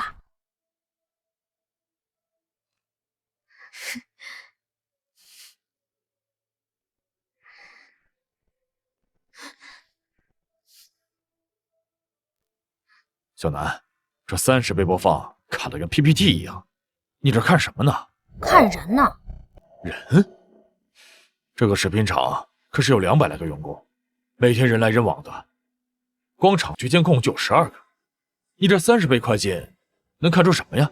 首先，这12个都是广角监控，覆盖范围极大。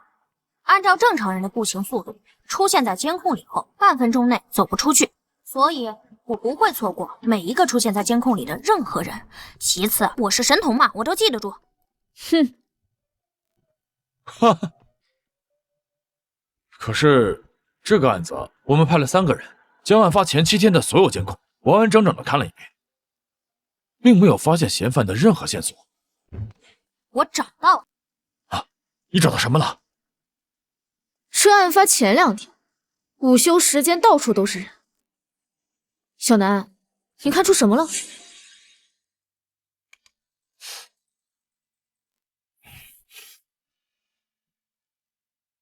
老钱，有事吗？出来说。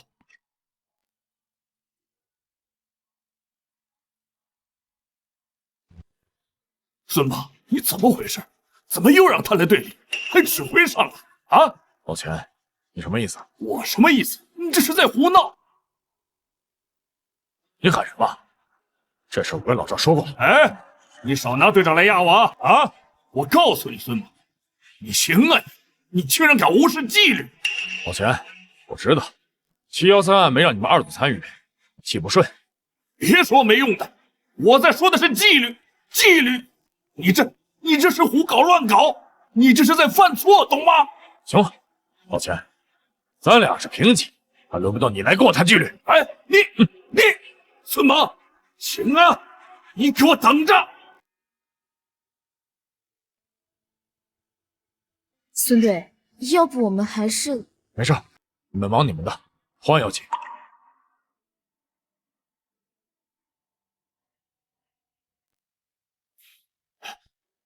署长，国刚，什么事这么着急啊？我听小王说你来了一上午了。署长，我要举报孙猛和赵成龙以权谋私，简直是胡搞乱搞。国刚，小点声，注意影响，慢慢说。署长，现在重启1213案的调查，孙猛不知道出去走访找线索，反而又把吴心言那个弟弟找来了。现在整个专案一组被一个孩子指挥的团团转，这难道不是乱搞吗？吴楠，对，就是他。现在整个警局都把他传得神乎其神，说713案是他一个人办的，把所有以前干警的功劳全抹杀了。署长，我记得您上次在会议上一再强调纪律，可孙猛完全无视您的话，已经开始乱搞，看他为了功劳都快失心疯了。哎，行了，国刚，你也不用这么激动，你先去吧。这件事儿啊，我会处理的。哎，去吧去吧。是。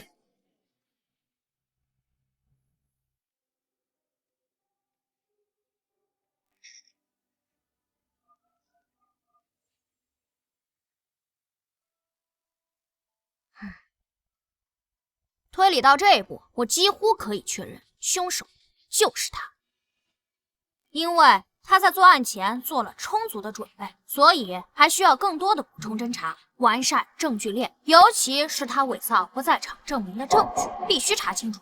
从逻辑上来讲，他作案的可能性有80%。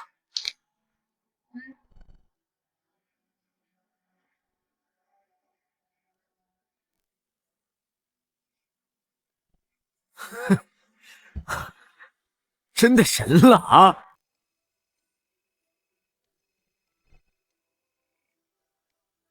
喂，署长，我这正要……马上到我办公室来。是。老赵，你这不是瞎胡闹吗？署长，气大伤身，是不是那个钱国刚来过了？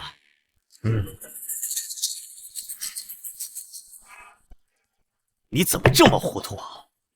这老杨眼看着马上就要退了，你该来当这个副署长了。你这个时候，你怎么还这么胡闹啊？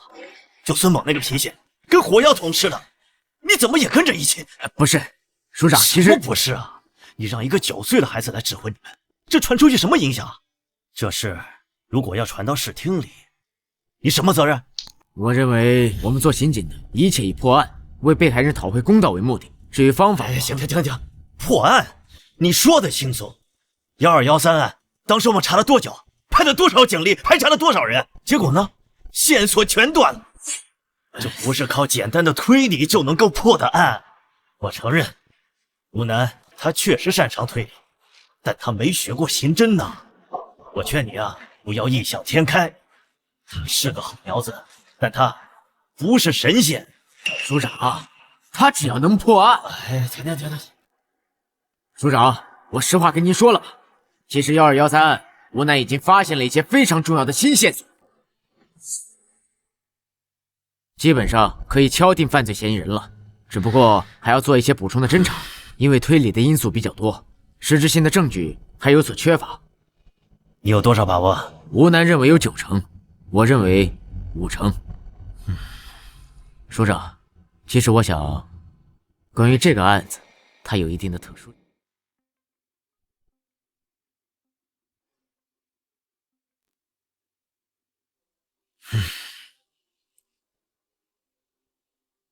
老赵，我再劝你一句，这件事无异于赌上你的仕途。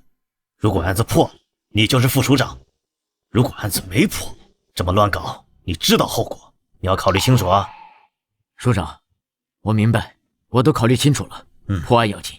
行，去吧，有问题及时向我汇报。是。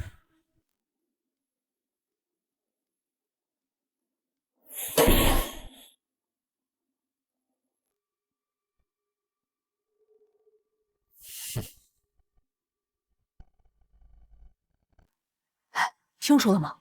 那个1213案没有新线索，还要限期破案，拿什么破呀？我需要嫌疑人案发后到现在的资产变化，我还需要他的通讯记录、各大软件聊天记录，以及嫌疑人更加详细的背景资料、人际关系，主要是他弟弟的资料，全部都有。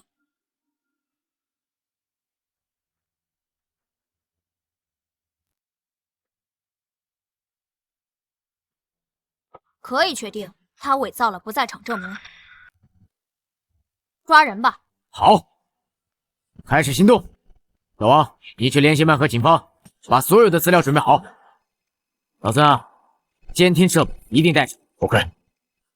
等一下，署长的电话。喂，署长，有人向市厅举报，说你们无组织无纪律，听了一个9岁孩子指挥，胡乱办案。刚才市长亲自给我打了电话，让你们马上停止对此案的侦查。市厅检查组已经在来的路上了。可是我们现在马上就要……没什么可是，等市厅检查组过来，你们准备交代情况吗？老赵，怎么了？有人匿名举报，市厅打来电话，让我们停止一切办案行动。检查组这就下来。谁举报的？这不是添乱吗？赵叔，检查组什么时候到？一会儿吧，中午之前就能到。那还来得及，我们准备一下，我来处理检查组。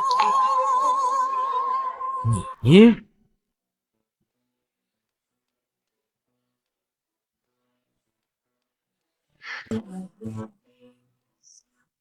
老楚啊，你说说你是怎么搞的呀？啊，咱们市今年工作的重点就在刑侦方面，你到底……何市长，其实这件事，也不是。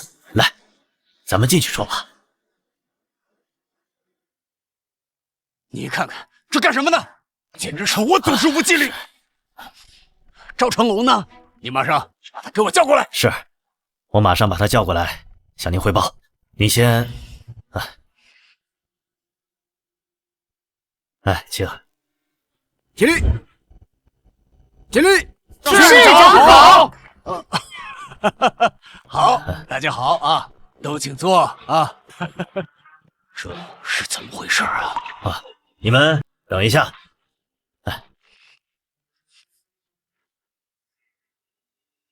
您这是搞什么呀？啊，给我下马威啊！不是啊，何市长，我实话实说了，这个案件有新进展。那个小孩他破了713案，是有能力的。其实不是赵成龙糊涂啊，而且他9岁，他闹啊，我也拿他没有办法。而且案子如果破了，是吧？胡闹，简直就是胡闹！何市长，警员们都等着呢。您看，您来都来了，要不您先……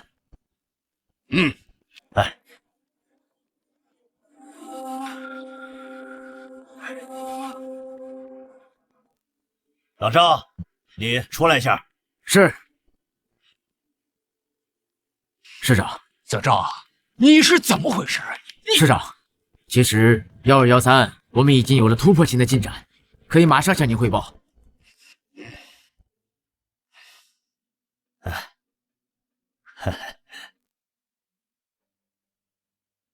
都坐吧。李军令中了。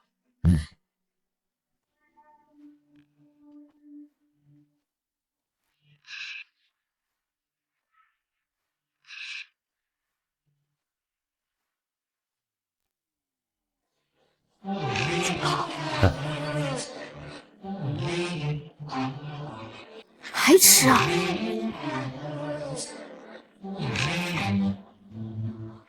各位叔叔阿姨、哥哥姐姐，还有伯伯，你们好，我叫吴楠。下面就由我来分析，针对1213凶杀案的分析推理过程以及结果，开始吧。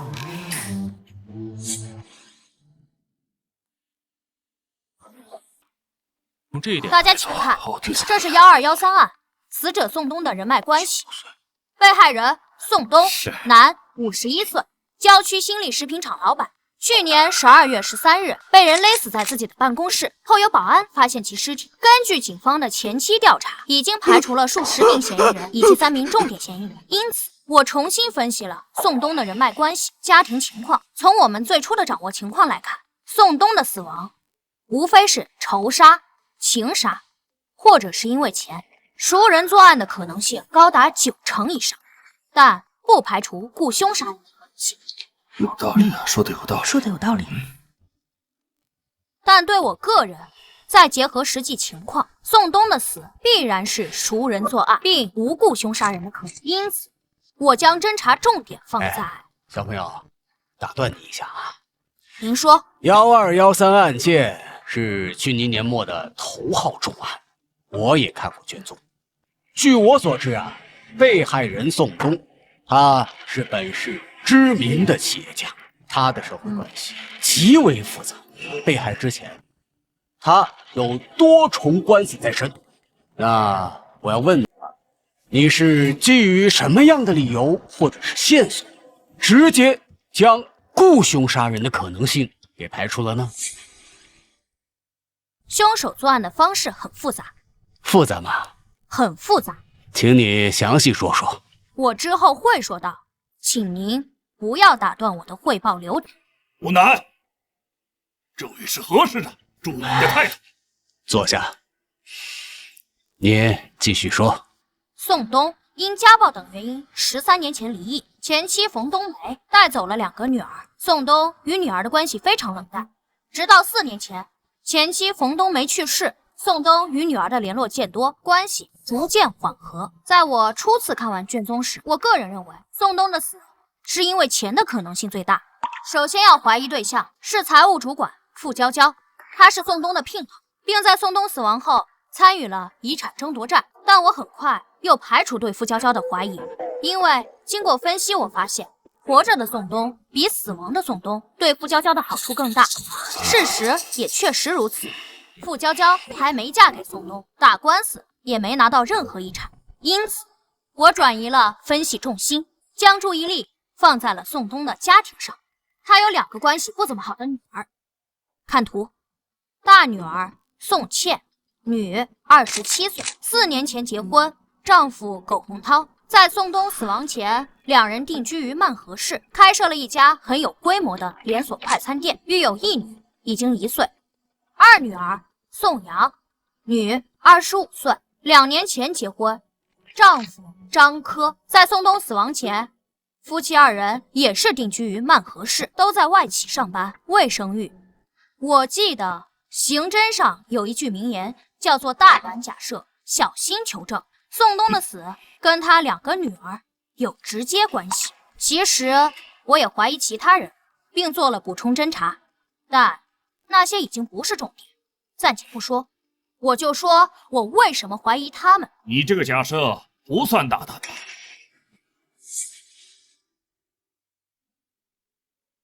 宋东死亡后，他的遗产被2个女儿继承，他们成为了宋东死亡的直接受益人，所以在案发后的第一时间都被我们列为了重点怀疑对象。哦，当然也包括他们2个人的丈夫。我当时也在专案组，我亲自带队去曼河进行了调查，他们确实都有充分的不在场证据，所以很快嫌疑就被排除了。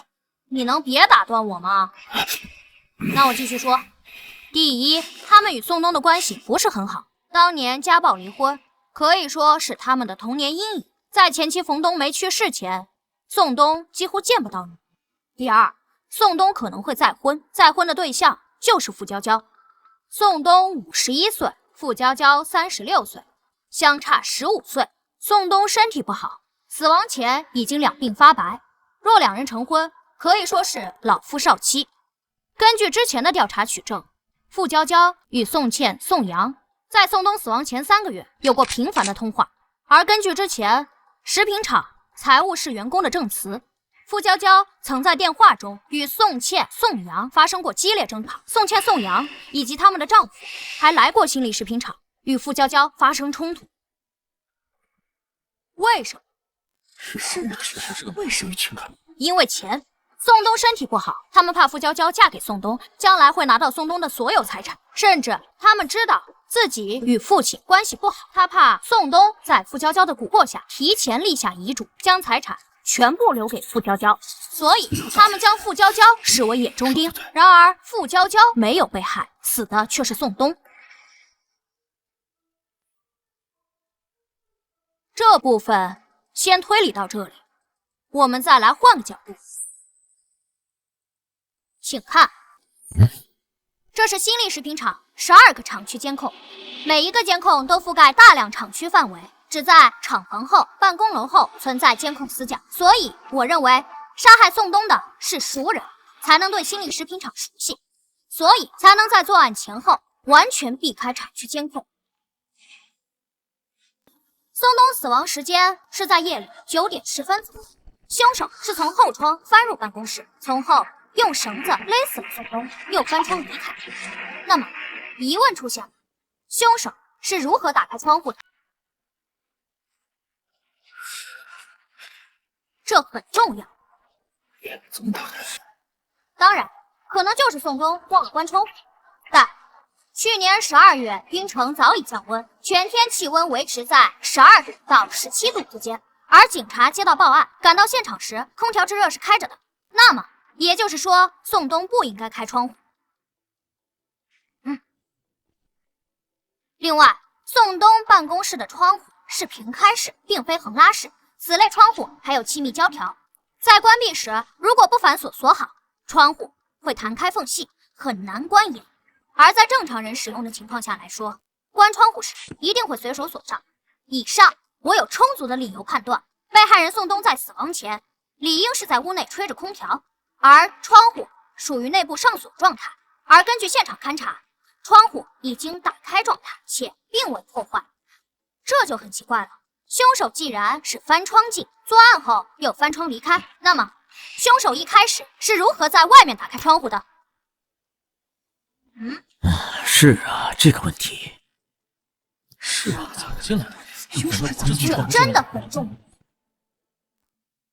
刚刚这位伯伯问我，为什么直接排除雇凶杀人案？凶手作案看似简单，实际上却做了许多准备。凶手需要潜入一个满是24小时的监控工厂，打开那一扇根本不可能打开的窗户，在作案后全身而退。从作案风险、从复杂性来说，这不符合一个被雇佣亡命徒的作案特征。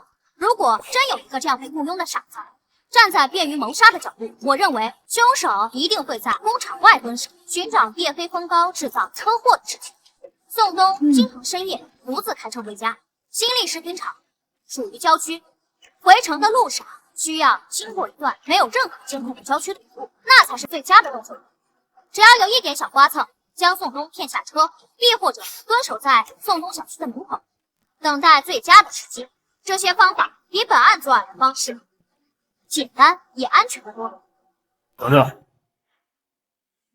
小朋友，刚才你说的是有些道理，可是你要考虑的是，雇凶杀人，雇佣的如果不是外人，如果是食品厂的员工呢？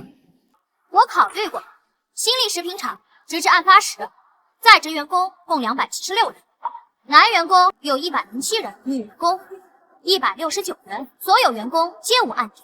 你觉得谋杀是一件很简单的事吗？拿一笔钱，普通人就可杀人？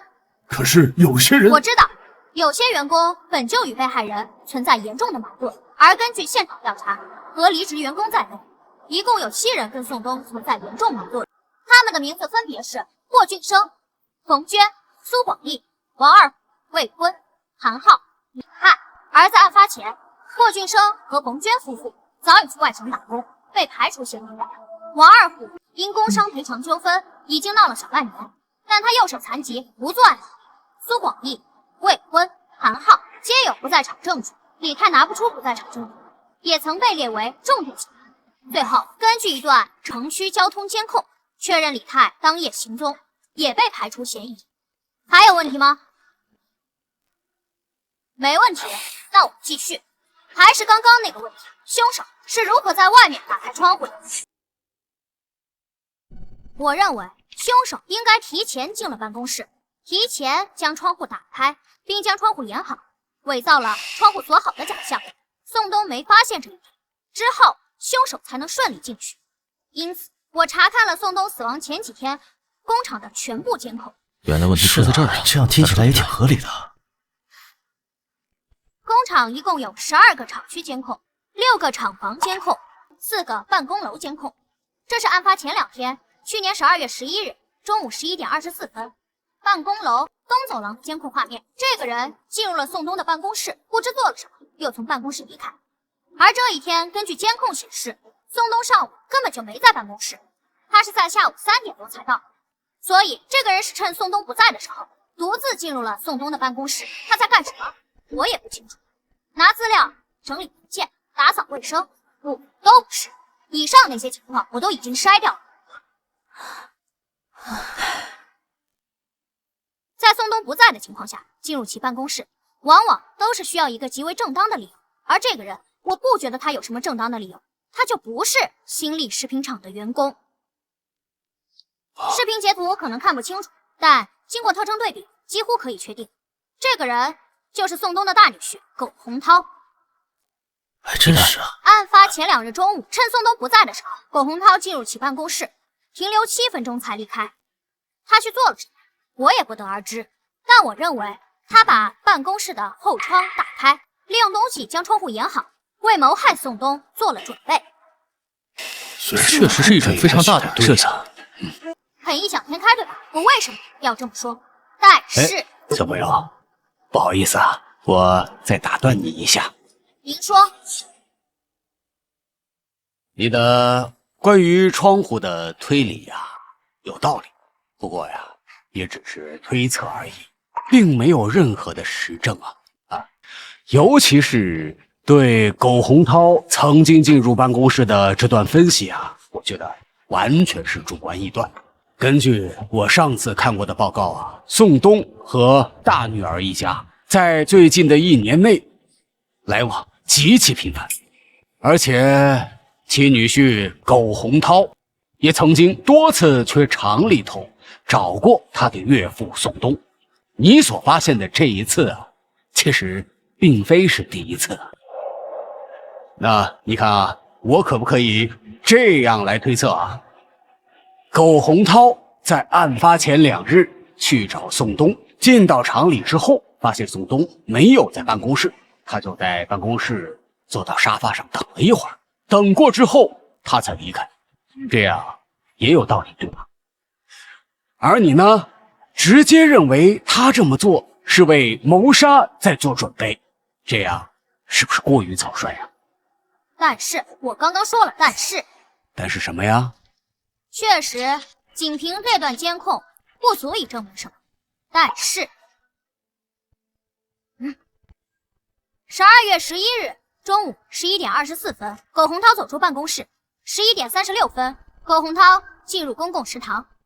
11点51分，苟洪涛走出食堂，点了一支烟向北走。11点52分，苟洪涛从1号厂房北侧的监控下经过。11点56分、12点03分、12点09分、12点15分、12点36分、12点44分、12点48分，苟洪涛分别从1号厂房南、工厂南墙、西侧甬道转角，2号厂房、工厂南墙、工厂西墙、2号厂房、东厂东墙、办公楼向东北角的监控下经过。工厂一共有12个厂区监控，在短短的1个小时内，全部拍到了苟洪涛的身影。这说明什么？他在干什么？说明他今天进入办公室后不知道做了什么，先去食堂吃了饭，而后趁着中午人多，厂区各处都是人的时候，混在人群里，以最不起眼的方式抽着烟，假装打着电话，走走停停，围着工厂转了完整一圈，仔细观察工厂地形。更重要的是，观察了监控。苟洪涛认为，只要趁着中午人多，三三两两抽烟闲聊，他混在人群中，就算被监控拍了下来，每个监控画面里的人都不一样，也没人会发现他。正常情况下确实如此。前期调查中没人发现这个，但我发现了，并将信息串联到了一起。而我所截取的这些，都是苟洪涛不仅从监控下经过，还在观察监控。这不是正常人该有的举动。就算有人注意到1次2次也就算了，没有人会全都看一遍。而苟洪涛全都看了。最后12点53分，苟洪涛进入门卫监控室，停留了6分钟离开。他更加直接的去了监控室，只是装出一副路过进去闲聊的样子。我认为他是进去观察了监控的真实拍摄范围，所以他心里在想什么，他的计划是什么。推到这一步，我几乎可以确定，苟洪涛与宋冬的死脱不了关系，因为他是唯一一个宋冬死亡前几日内唯一一个观察过工厂地形以及监控拍摄区域的人，唯一一个。实际上，早在我来警署的第1天，我最先看的就是监控，而当天苟洪涛就是我心里的头号嫌疑人。之后几天的补充侦查，少数是为了排除偶然性，绝大多数都是为了针对他。而我能不能打断一下？我刚刚又重新看了案发后最初的调查资料，以及苟洪涛的口供。他的笔录中写得很清楚，在12月11日，他确实去过工厂。当晚，他又乘坐动车回到了曼河市。案发当天，他从曼河乘飞机飞往京都。被害人宋冬死亡时，苟洪涛正在飞机上。之后，我们也经过调查，确认苟洪涛确实登机了。刚刚你说不可能是雇佣杀人，可是苟洪涛又被定为了重点嫌疑对象，可苟洪涛又不在场的铁证，他不可能是凶手。关于这一点，你怎么解释？你说的正是之后我想说的。苟洪涛确实有不在场的证据，我之后会说，请你不要急，请你不要再打断我。苟洪涛被我确立为重点嫌疑人之后，补充侦查，我找到了大女儿宋茜以及其丈夫苟洪涛1年的通话记录、身份证使用情况、银行卡信息、财富变动情况。我发现了一件很有意思的事：宋冬死后发生了遗产纠纷，傅娇娇参与遗产争夺战，最后败诉。之后，宋冬的食品厂被估值为4000万，转让到了宋冬2女儿的名下。而大女儿宋茜得到了宋冬在各地的5套房产、3辆车，全部现金以及一些其他财产。宋冬有2套房产，皆在首府京都，售价极为昂贵，5套房产总价近3000万，可以说是宋冬的2个女儿平分了宋冬的全部遗产。而在今年4月初、4月末、5月初、6月中，宋茜分别向同一账户打款500万、600万、500万、200万，合计打款1800万。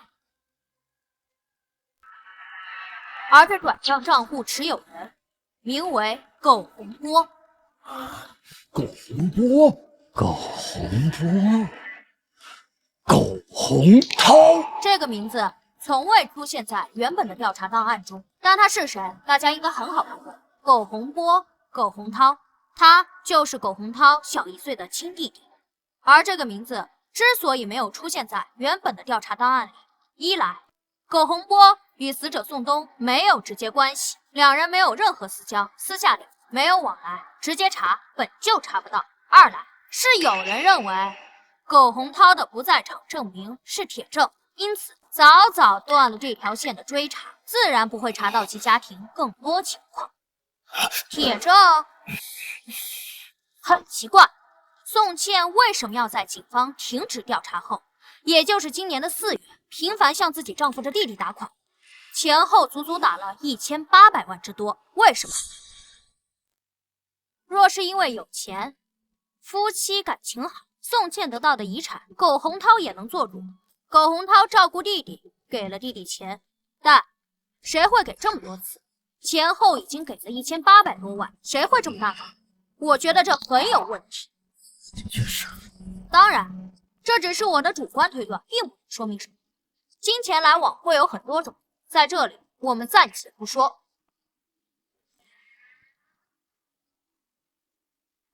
我们再来说苟洪涛，他是我心中的头号嫌疑人。他在案发前的种种举动太反常，我们就先假设他就是杀害宋东的凶手。那么出现一个核心问题：苟洪涛的作案动机是什么？这是上来动机什么呀？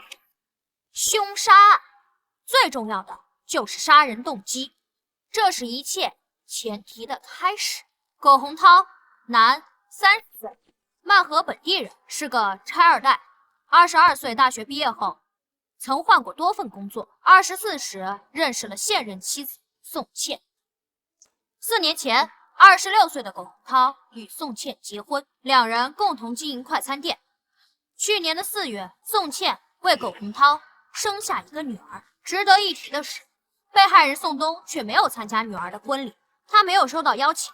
直至前妻冯冬梅去世后，宋东听说主动联络了女儿，双方关系才逐渐缓和。苟洪涛的作案动机是什么？如果是怕付娇娇强夺财产，死的也应该是付娇娇，而不是宋东。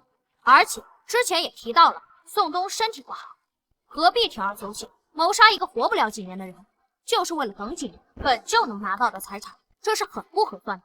所以苟洪涛的作案动机是什么？这一点明明在早期调查中就应该发现，可是因为某人认为苟洪涛的不在场证明是铁证，所以直接收队，不再追查这一条线，以至于错过。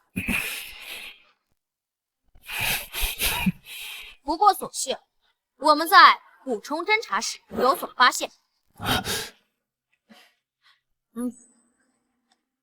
汉堡店真是汉堡，跟这有什么关系？你怎么看这个酒啊？证据链的确很齐全。可是这也太牵强。在我来到警署的第2天，孙叔便带人去了曼河进行秘密走访调查，直到昨天下午才回来。他为我找到了答案。6年前，苟洪涛开了一家名为汉乐堡炸鸡快餐的快餐店。同年认识了宋茜，2年后两人结婚，一起经营这个快餐店。3年前，快餐店开展连锁经营，直至2年前，快餐店扩大到5家店经营。但在那之后，汉乐堡炸鸡快餐由盛转衰。去年1月到去年12月，苟洪涛的汉乐堡炸鸡先后关闭2家门店，4月又关闭1家，直至案发前，汉乐堡炸鸡快餐只剩下2家还在营业，一家由苟洪涛、宋茜夫妻经营，一家由苟洪涛的弟弟苟洪波代理经营，但全都在赔钱。去年1月到去年11月，苟洪涛夫妇的财产急剧缩水，2家店的店租、快餐材料成本、水电、人工开支等等，每月高达14万，其中店租就要有7万。苟洪涛与宋茜入不敷出，而两人的负债高峰是在去年的6月，高达57万。去年6月，宋茜收到一笔打款60万，这笔打款正是宋茜的父亲，本案死者宋东。父亲帮女儿，理所当然，这笔钱暂时解决了宋茜和苟洪涛的财政危机。但还清欠款后，两人手里依旧没多少钱，甚至连一家店1个月的租金都付不起。去年7月末，宋东再次送20万。去年8月末，宋东又一次给宋茜打款20万。3次打款，合计打款100万。但在那之后，宋东再没给过宋茜钱，他很显然不想为女婿填那个救不活的无底洞。去年11月末，苟洪涛2家店先后停业，房东封店，并扣留所有的桌椅摆设、厨房设备，并追讨房租。12月13日，宋东被杀。我认为，假如杀死宋东的是他的女婿苟洪涛，那么苟洪涛的作案动机就是因为钱。苟洪涛的事业处于崩溃边缘，他需要大量的现金来拯救。去年5月份，女儿的诞生加大了家庭的负担。在曼河市这种大城市，养育一个孩子的成本非常高。还有，看这里，这是一份来自于宋东姘头食品财务主管傅娇娇的笔录。傅娇娇可以证实，去年8月份，宋茜、苟洪涛夫妇曾来到了新力食品厂，因为钱的问题与宋东大吵一架。宋茜甚至还断绝父女关系，并以不让宋东看望自己的外孙女为威胁，希望能从宋东手中得到一些资金支持。同时，傅娇娇也交代，因为这件事，她也曾与宋东发生过激烈争吵。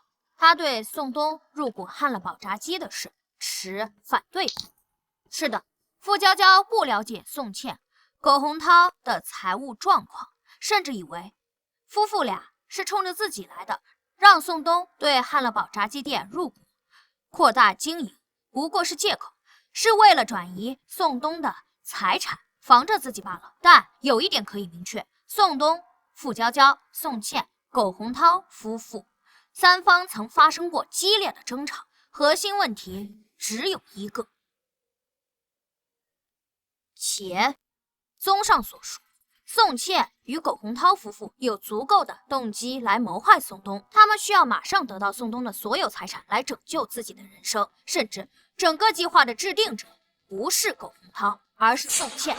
宋茜与宋东本就没什么感情，若说有，也是恨。宋东在他幼年时给他留下了难以抚去的阴影，还因为傅娇娇的存在，很难从宋东手上得到钱。多重因素作用下，才有了这次凶杀案。这是一件惨绝人寰、有违人伦、性质极其恶劣的事故。当然，以上皆是基于目前线索的推理结果，但我认为这就是真相。宋茜与苟洪涛本就是幕后元凶，由此产生了一个新的疑问。你一直在回避一个问题。什么问题？明知故问。都说了，苟洪涛具有不在场的铁证，案发时他正在飞机上，他怎么杀？是什么？不具备雇凶杀人的可能，也是你说的。让你解释，你倒是解释啊！哎，我说老钱，你什么意思啊？你能不能让小南把话说完？你老打断他，你要干什么？你什么意思？谁家案件进展汇报不让提问了啊？有问题不让提了？哼！何况这小子刚才的推理出现了这么大的漏洞。他前面说的热子亲人有不在场的证明，他不解释，这一点过不了，一切推理都不成立。老赵，我说你也是老刑警，就这还护着你？他9岁。你也9岁吗？他说了不解释了，不是说让你等等吗？你着什么急呀？哦，就是因为宋茜夫妇的案子是你说不要继续查了，现在查出问题来了，你不服气是？行，这里没有人怪你，不是你业务能力不强，只是怪犯罪嫌疑人太狡猾，行了吧？啊，你有种你再说。老赵，我哥，开会呢，你们俩吵什么呢？都给我坐下。唉，办案压力太大，他们也是为了破案。小朋友，你继续吧。刚才我提出了一个疑问：宋茜与苟洪涛就是凶手，可两人都有充足的不在场证据，那么是谁动手杀了宋东？是谁呢？你们不用猜了，由于某人心急，我也就不卖关子了。我所确认的凶手，或者说直接作案，就是苟洪涛，没有其他人。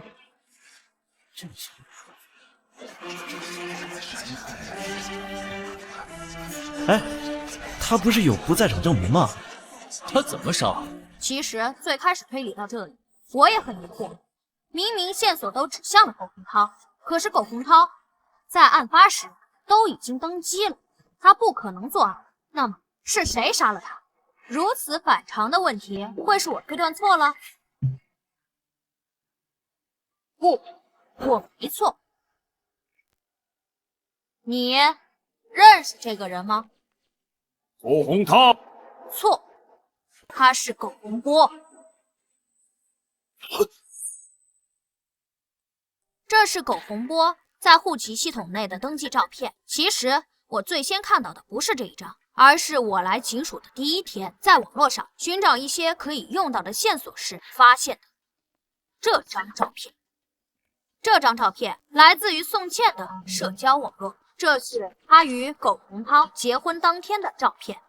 注意，右侧3个伴郎中，中间那个，我们可以将人剪裁出来做进一步对比。像吧，苟洪涛、苟洪波并非孪生，苟洪涛要大1岁，可这对亲兄弟的容貌极其相似。我当时就有怀疑，案发当天登上飞机的真的是苟洪涛吗？当然，这只是我的猜测。现实里真的会有人利用替身的方式来制造不在场证明而实施谋杀吗？就像电影中一样离奇，制造不在场证明的类型很多，何必搞得如此复杂？但是当所有人的线索和疑点都指向苟洪涛时，哪怕情况再离奇，都有可能是真相。而且我很快就想通了，苟洪涛为什么如此安排？那1800万很有可能是苟洪波想借谋杀之势对苟洪涛夫妇进行了敲诈。弟弟什么德行，这种潜在风险苟洪涛不可能没想到，但他依旧如此安排，为什么？因为苟洪涛要故意制造不在场的铁证。不在场证明的类型有很多种，但实际上绝大多数案件中的绝大多数嫌疑人，他们的不在场证明都是同一种类型，也就是人证。包括本案，案发是9点10分，已经排除了数10名嫌疑人，他们所提供的不在场证明多是同一种，也就是人证。配偶作证、男女朋友作证、朋友作证、舍友作证等等。对苟洪涛来讲，他大可以让宋茜给他作证，夫妻俩当时在一起做什么，最简单、直接有效，不会有第3人知道谋杀计划，更安全。还真是，只有夫妻之间的就这样。苟洪涛为什么不这样做呢？因为人是会说谎的。尤其是夫妻关系，做不在场证明，在刑侦调查中效率偏弱。而结合本案案情，宋东死后，宋茜、苟洪涛夫妇是受益人之一，拿到了宋东的所有财产。如果只是这种不在场证明，警方绝对不会停止对2人的调查。而只要更深入对夫妻2人调查，就会发现2人糟糕的财产状况，急需一笔钱来拯救。而在那时，宋茜与苟洪涛2人刚好就拿到了财产。我认为苟洪涛一定是想到了这些，而很多问题是难以掩盖的，所以他计划制造不在场证明的铁证，目的就是让警方早早停止对他们夫妻2人的调查。事实确实如苟洪涛预估的那样发生了。专案组曾去曼河对夫妻2人进行调查，调查结果，案发时宋茜在家里照顾女儿，有保姆作证，而苟洪涛则在曼河飞京都的飞机上。专案组拿到了苟洪涛的登机记录与安检影像，至此终止了对夫妻2人的调查。这就是苟洪涛想要的结果。当然，以上种种也是我的大胆推测，还需要小心求证，需要找到2兄弟苟洪涛与苟洪波身份互换的证据。你找到了？我找到了。苟洪涛被我列为头号嫌疑人后，我们对近1年的通话记录、银行账单、身份证使用情况等进行了全面调查。我们还向通讯运营商申请苟洪波案发前后的手机定位信息，就是这份。以目前整个东南所用的通讯技术，还无法对每个用户进行实时精确定位，但早可以做到区域性定位。比如说，当有人来到冰城时，手机信号会被基站捕获，从而收到一条“冰城欢迎你”的短信。而这份文件足以证明，在去年的12月13日，案发当天以及次日，苟洪涛手机信号出现在冰城，直到案发第2天下午，才又在漫河出现。而这份文件足以证明，苟洪波的手机定位于去年的12月13日22点18分，手机信号出现在京都，而这个时间本该是苟洪涛抵达京都下飞机、手机开机的时间。还有，这是苟洪波的身份证，于案发当日在冰城开房记录。因为时间已经过去大半年，我们在补充侦查时并没有拿到酒店监控记录，早就覆盖掉，但似乎也不重要。根据以上线索，我们可以得知，案发当夜，哥哥苟洪涛坐飞机抵达京都，而手机信号却出现在了冰城，而弟弟苟洪波在冰城开的酒店，手机信号却出现在了京都，这对吗？总不可能两人手机同时被偷，又刚好互换城市了。很显然，两人互换了身份证，这是最合理的解释。苟洪波持有苟洪涛的身份证，从漫河登机飞往京都，而苟洪涛持有苟洪波的身份证，在冰城落脚，伺机行凶。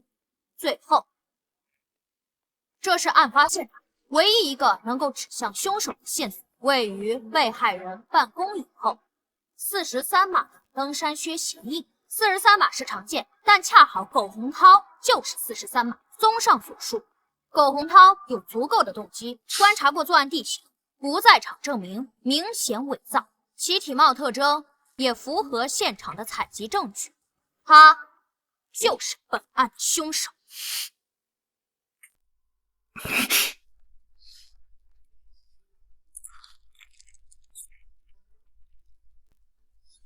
抓！小小天才，小小神头，厉害呀！好啊！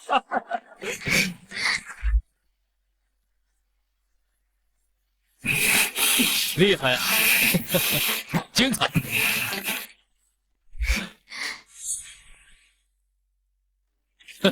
说得好啊！哦，对了。苟洪涛毕业于名牌大学，性格坚毅，事业心强，敢想敢干。而本案直接证据不多，审讯他的难度恐怕会很高。我建议将审讯重点放在不学无术的苟洪波身上。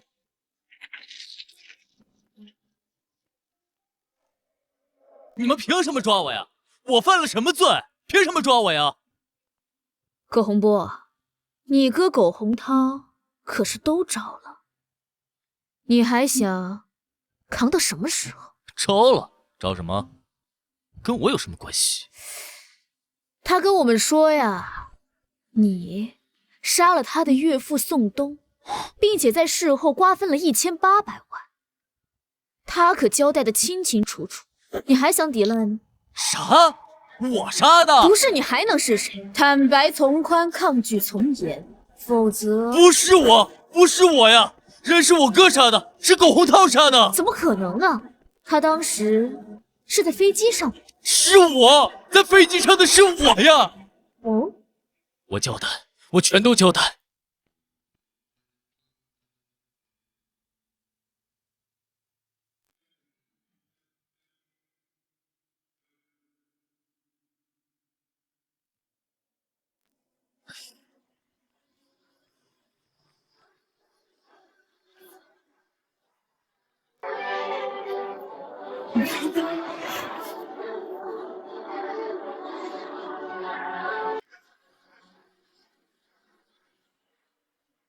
因为大家的照顾，哎，怎么没看见老钱呢？体检出现了问题，住院了，恐怕要病退了。真病了？听说还是小南告诉他的。别看这两个人不对付，小南还是救了他一命。这小子还真是人呀！是啊，连破大案，刑侦天才。这小子长大以后一定会是一名优秀的警察，不对，应该说是神探。怎么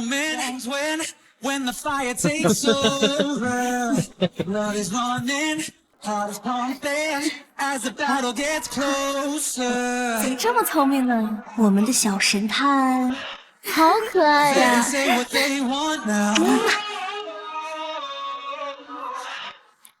帮帮忙，终于听明白。